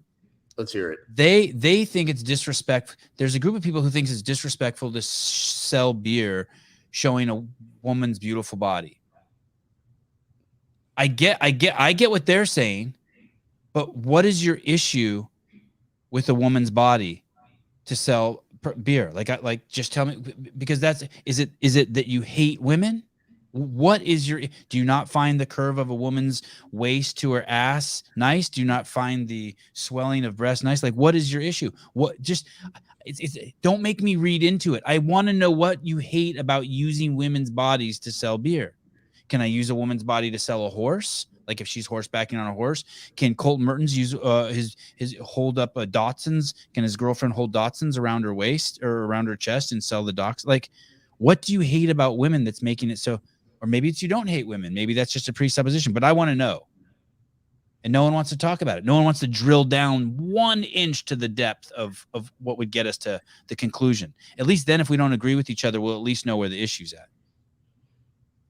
Sevan's turning me on by describing women. You know what I'm saying? Like, let's just have the conversation. Yeah. Like, hey, that guy said he's on steroids. You said, hey, I thought you were on steroids. He's like, I'm not on steroids. And then you're like, okay, can we pull up some pictures in your phone? And look, I'm just curious, how'd you get like this from this year to not last year to this year? So simple. Should show me something from 30, 35, 40, and Yeah, we're on the right track. Yeah. And Show me a note from your mom. Tell me. yeah, I need a doctor's note from your mom that says you're not on steroids. That's more evidence in your favor. Yeah. With the beer and the women, it's so I don't get it, because I told you about my buddy. He goes, hey, you can hang out with my baby the second you get the ticket. And I was just, I'm not going to do that. Like, stop even asking me. What's the point? I'm not going to see your perspective here. It's just a waste of your time. You want me to take drugs to see your kid. I didn't even want to see your kid. What makes you think I want to see your kid? Shit. Like, no, it's seriously like that, right? I know. Yeah. It's like he out of the blue. Hey, dude, just checking in to see if you've changed your mind yet. No. How many people do you think are going to tune in tomorrow for Sarah Sigmundsdottir show? I bet you there's 500. I bet so too. It's going to be big. Well, because it's semifinal season, it'll be bigger than you think. I think she's going to make it to the semifinals. You know, I watched an interview with her today. I think she's going to make it to the games. She in this talk, she said her aspirations are to win the games. Oh, no. Maybe not this year, but that's her aspiration. You think she's too old even to make a run for it? She was one of the best to do it. By the way, when I say this stuff, people are going to get all messed up and say Hiller hates Sigmundsdottir. I'm like, no, I love Sigmundsdottir. She's probably my top 3 favorite women CrossFitters. Yeah, but she's got no chance to win the games. All right, in my opinion. Right. And she ever? No. And I don't know if it's age. I don't know if it's. And she shouldn't just listen to this because it might get in her head. Maybe she'll listen to this and it'll make her win the games. This is what she needs. But she can't make it out of a competition in one piece. Well, she did okay. She put up a video and I was talking crap about it where she can't even squat the parallel with a bunch of weight on her back. She made it through Wadapalooza this year. And where'd she finish? 11th? Team. She was team, wasn't she? Right. I don't know where she finished, but she made it through. Whereas the year before, she didn't make it through. She had that scare, ACL scare. Eric Utley, 550. Jeff Birchfield, 852. I like that. What is this? These are guesses for how many people are going to watch tomorrow. Oh, okay. What are these numbers? I like Sarah a lot, but it's a different game than it was when she had the potential to possibly win. That was back when Katrin was winning. And we don't think Katrin has any chance of winning the games, do we? And she's been in the game. No, but I would be really happy if Katrin proved us wrong. That would be crazy. I would be too. Just as I would, same for Sarah. I'd be happy about it. I just don't want Laura to win. I do not want. Really? Laura. Oh no. Why? Because of the handstand push-up issue, her attitude, her the fact did she block you? What? Why? You're not ready to say. Did you catch you can hold stuff close to your chest. No, you and I'm trying to figure out how to present it. You and I did that bit on the Masters competition, 35 to 39, and it was the level 1 seminar guy who got 20 repetitions on that workout. I don't remember his name right now. Paul Tremblay. Oh, yes. He got 20 repetitions because he didn't show the weight of the kettlebell. And yes. Laura does the handstand push-ups improperly. There's a part of me that doesn't even think that she should be at this stage in the season. Oh, wow. That's not her fault, though, is it? It's CrossFit's fault, but she still shouldn't be there. All right. It's someone's fault because the tape line wasn't correct. Right? And I don't know. Every other person on the freaking planet has to make sure that the entire setup's correct. If I were doing the quarterfinals, semifinals, I got to make sure the tape line's right. And if the tape line's not right, can you really say that it wasn't her fault that the tape line wasn't right if it's everyone else's dilemma? I don't know. I don't think so. But also, I just don't like that everyone just says, oh, she's going to finish second. She's going to finish second. The same, but there's something different about her and Mel. I think it's the hole. I think it's the hole that bothers you. Might be the I think push-up thing. Yeah, I think it's the hole. The hole gives me bothers me a little bit too. But that it might be the certainty people have with her finishing and where she's going to finish. And for all I know, she's going to finish first. Right. But John Young and Brian, I think that's where the good money is. Hey, if you had to bet $1 million, would you bet it on Laura? If I had to bet $1 million, do we get odds? So like No. You got no. Just straight up 1-to-1. $1 million, I take Emma Lawson. I take Laura. But I like your pick. I take Emma Lawson. I don't believe you. Sarah Cox, 1999. Thank you. Get your peptides now. Sarah, I owe you a call in the morning to finish the discussion we started today. What about this workout? Oh, wait a minute. Speaking of, look at this. CaliforniaHormones.com. Oh, CAHormones.com. 69. I like it. Wow, that's a baseball tee. Yeah, they're the official sponsor of my god-awful softball team. Hiller, what do you think about this workout? First of all, let me ask you this. Have you ever seen anyone do 20? God, I have to go. Have you ever seen anyone do 20 135-pound thrusters unbroken? 20 135-pound? Yes. Who have you seen do it? 20 at 135 pounds. Yeah, unbroken. A lot of people. You have? Yeah. Why? Have you ever seen yourself do it? Yeah. You've done 20 135-pound thrusters. Yes. Okay, because I was thinking, someone told me today about the Wall Street, lifters. You're talking about men, right? Men. Someone was telling me about the Wall Street lifter can do Kalsu in 4 rounds. That's a different. So hold on a second. So 20 unbroken is different than doing 4 or 5. I agree. But it's basically, there was this workout I used to do once a month, and it was 10 thrusters at 135, 10 burpees. Now I don't even know if I can do one thruster 135. How many rounds? 3 rounds. Okay. So every time I did 10 thrusters at 135 unbroken, and then I did the 10 burpees, I could only do 1 thruster the next round. Just 1. I would go from 10 to fucking 1. And then I started thinking, I've never seen anyone do 20 thrusters at 135. I haven't personally seen it. So then I thought of this workout I'd love to see for time. 20 thrusters at 135, 20 thrusters at 95, 20 thrusters at 65. And 3 bars. And see if someone could do it unbroken. I think it's a good workout. I bet that, like, you think that's a sub 3-minute workout? Yeah. Oh yeah. 60 reps. Yeah. Especially with that 65-pound bar on the last one for the men. Oh yeah. Yeah. And that's just hurt. That's just pain cave time, right? If you'd have Frazier do that workout, he potentially, and if he didn't have to change the weights and the bars were right there, he's probably about 150. Wow. And I don't think he hurts too bad. Wow. He's made to do thrusters, pressing and squat endurance, and he's strong. But if you here, he's probably one of the best people to do thrusters ever. And he could probably knock out a set of 20 at 185 if he had to, like life or death situation. Have you ever seen that? Have you ever seen 20 at 185? I haven't seen that. No. Have you seen 20 at 155? Yeah, I could probably do that too. Really? Yeah, that one wouldn't feel very good. Oh God, dude, that sounds insane. Put a belt on and dude, there's a what's the Fran workout? There's a Fran at 135. I mean, I bet there's a video here. Give me 2 seconds. Hi Sarah, gave my blood today. Wad Zombie, California Hormones. Awesome. CA Hormones. Use the code Sevan Wad Zombie. Hope you did it. 2 seconds. Share screen. Jeff, nobody knows about Mal. Everyone is too scared to speculate on something. What the fuck? It's a comment section. Let's speculate. I speculated. Here's Froning doing 15 at 135 from God knows how long ago. Where is this? Don't play more than 7 seconds. Where is this? I know. It's from 9 years ago. Fuck these guys.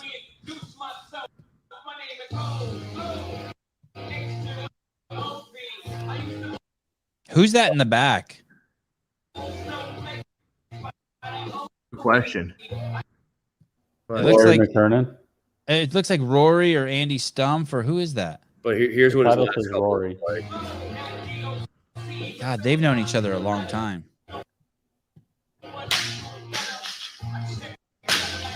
I'd say looking at that, he could probably do 50 at that weight if he had to. Oh, that is Rory. Holy shit. Oh, that's young Rory. God, they go way back. Huh? He's got way better posture now than he did then. Look at him. Fuck. He looks great now. He's hunched over a little there. His hair looks better now too, I think. He done aged A good. little bit of gray in there. Yeah. So I would say Froning probably could have done 50 at 135 right there if he had to. Again, it wouldn't feel very good. And then 20 at 185. And then if you had something like a Griffin Raleigh, maybe an Anthony Davis or a Tony Coutinho, they're probably into the 205, 225 range. For 20. Yeah. Fuck, that's crazy. Okay. I have to go. I got to get ready. I got to go do 20 thrusters at 135. Sorry, guys. I'm stressed. No, I'm stressing myself. No, I'm going to get on this. I'm going to do 10 minutes on the assault bike. I'm going to do 100 burpees, and I'm going to do 100 deadlift at 135. That's exactly what I'm going to do. And then pass out. I actually worked out twice today. Good on you. Wow. I did like this super scale version of Linda. Super scale. That if you don't know something that kind of makes me nervous and terrifies me, it's that workout in general. Because I know I can do it quick, and then you just don't want to. It's sad that we can't watch that workout. I know you had to go. And then I did the 4 and 5, the running snatch event that they're doing this weekend. Mason Mitchell thinks you can do 20 thrusters at 165. Potentially. Maybe I'll try that out. I'll all right, guys. Tomorrow. Thanks for coming on. That was a great show. Caleb, thanks, dude. Good show. Night, everyone. Good night, Molly. Good night, Bruce. Good night, Hartle. Even though you said something that pissed me off, I forget what it was. 90s are going to destroy the dudes. People aren't going to finish. I don't know if they know that, but people aren't finishing that in 17 minutes. Yes, Bruce. You know, Halpin came on the show today. Okay, enough. Okay, bye. Oh, yeah.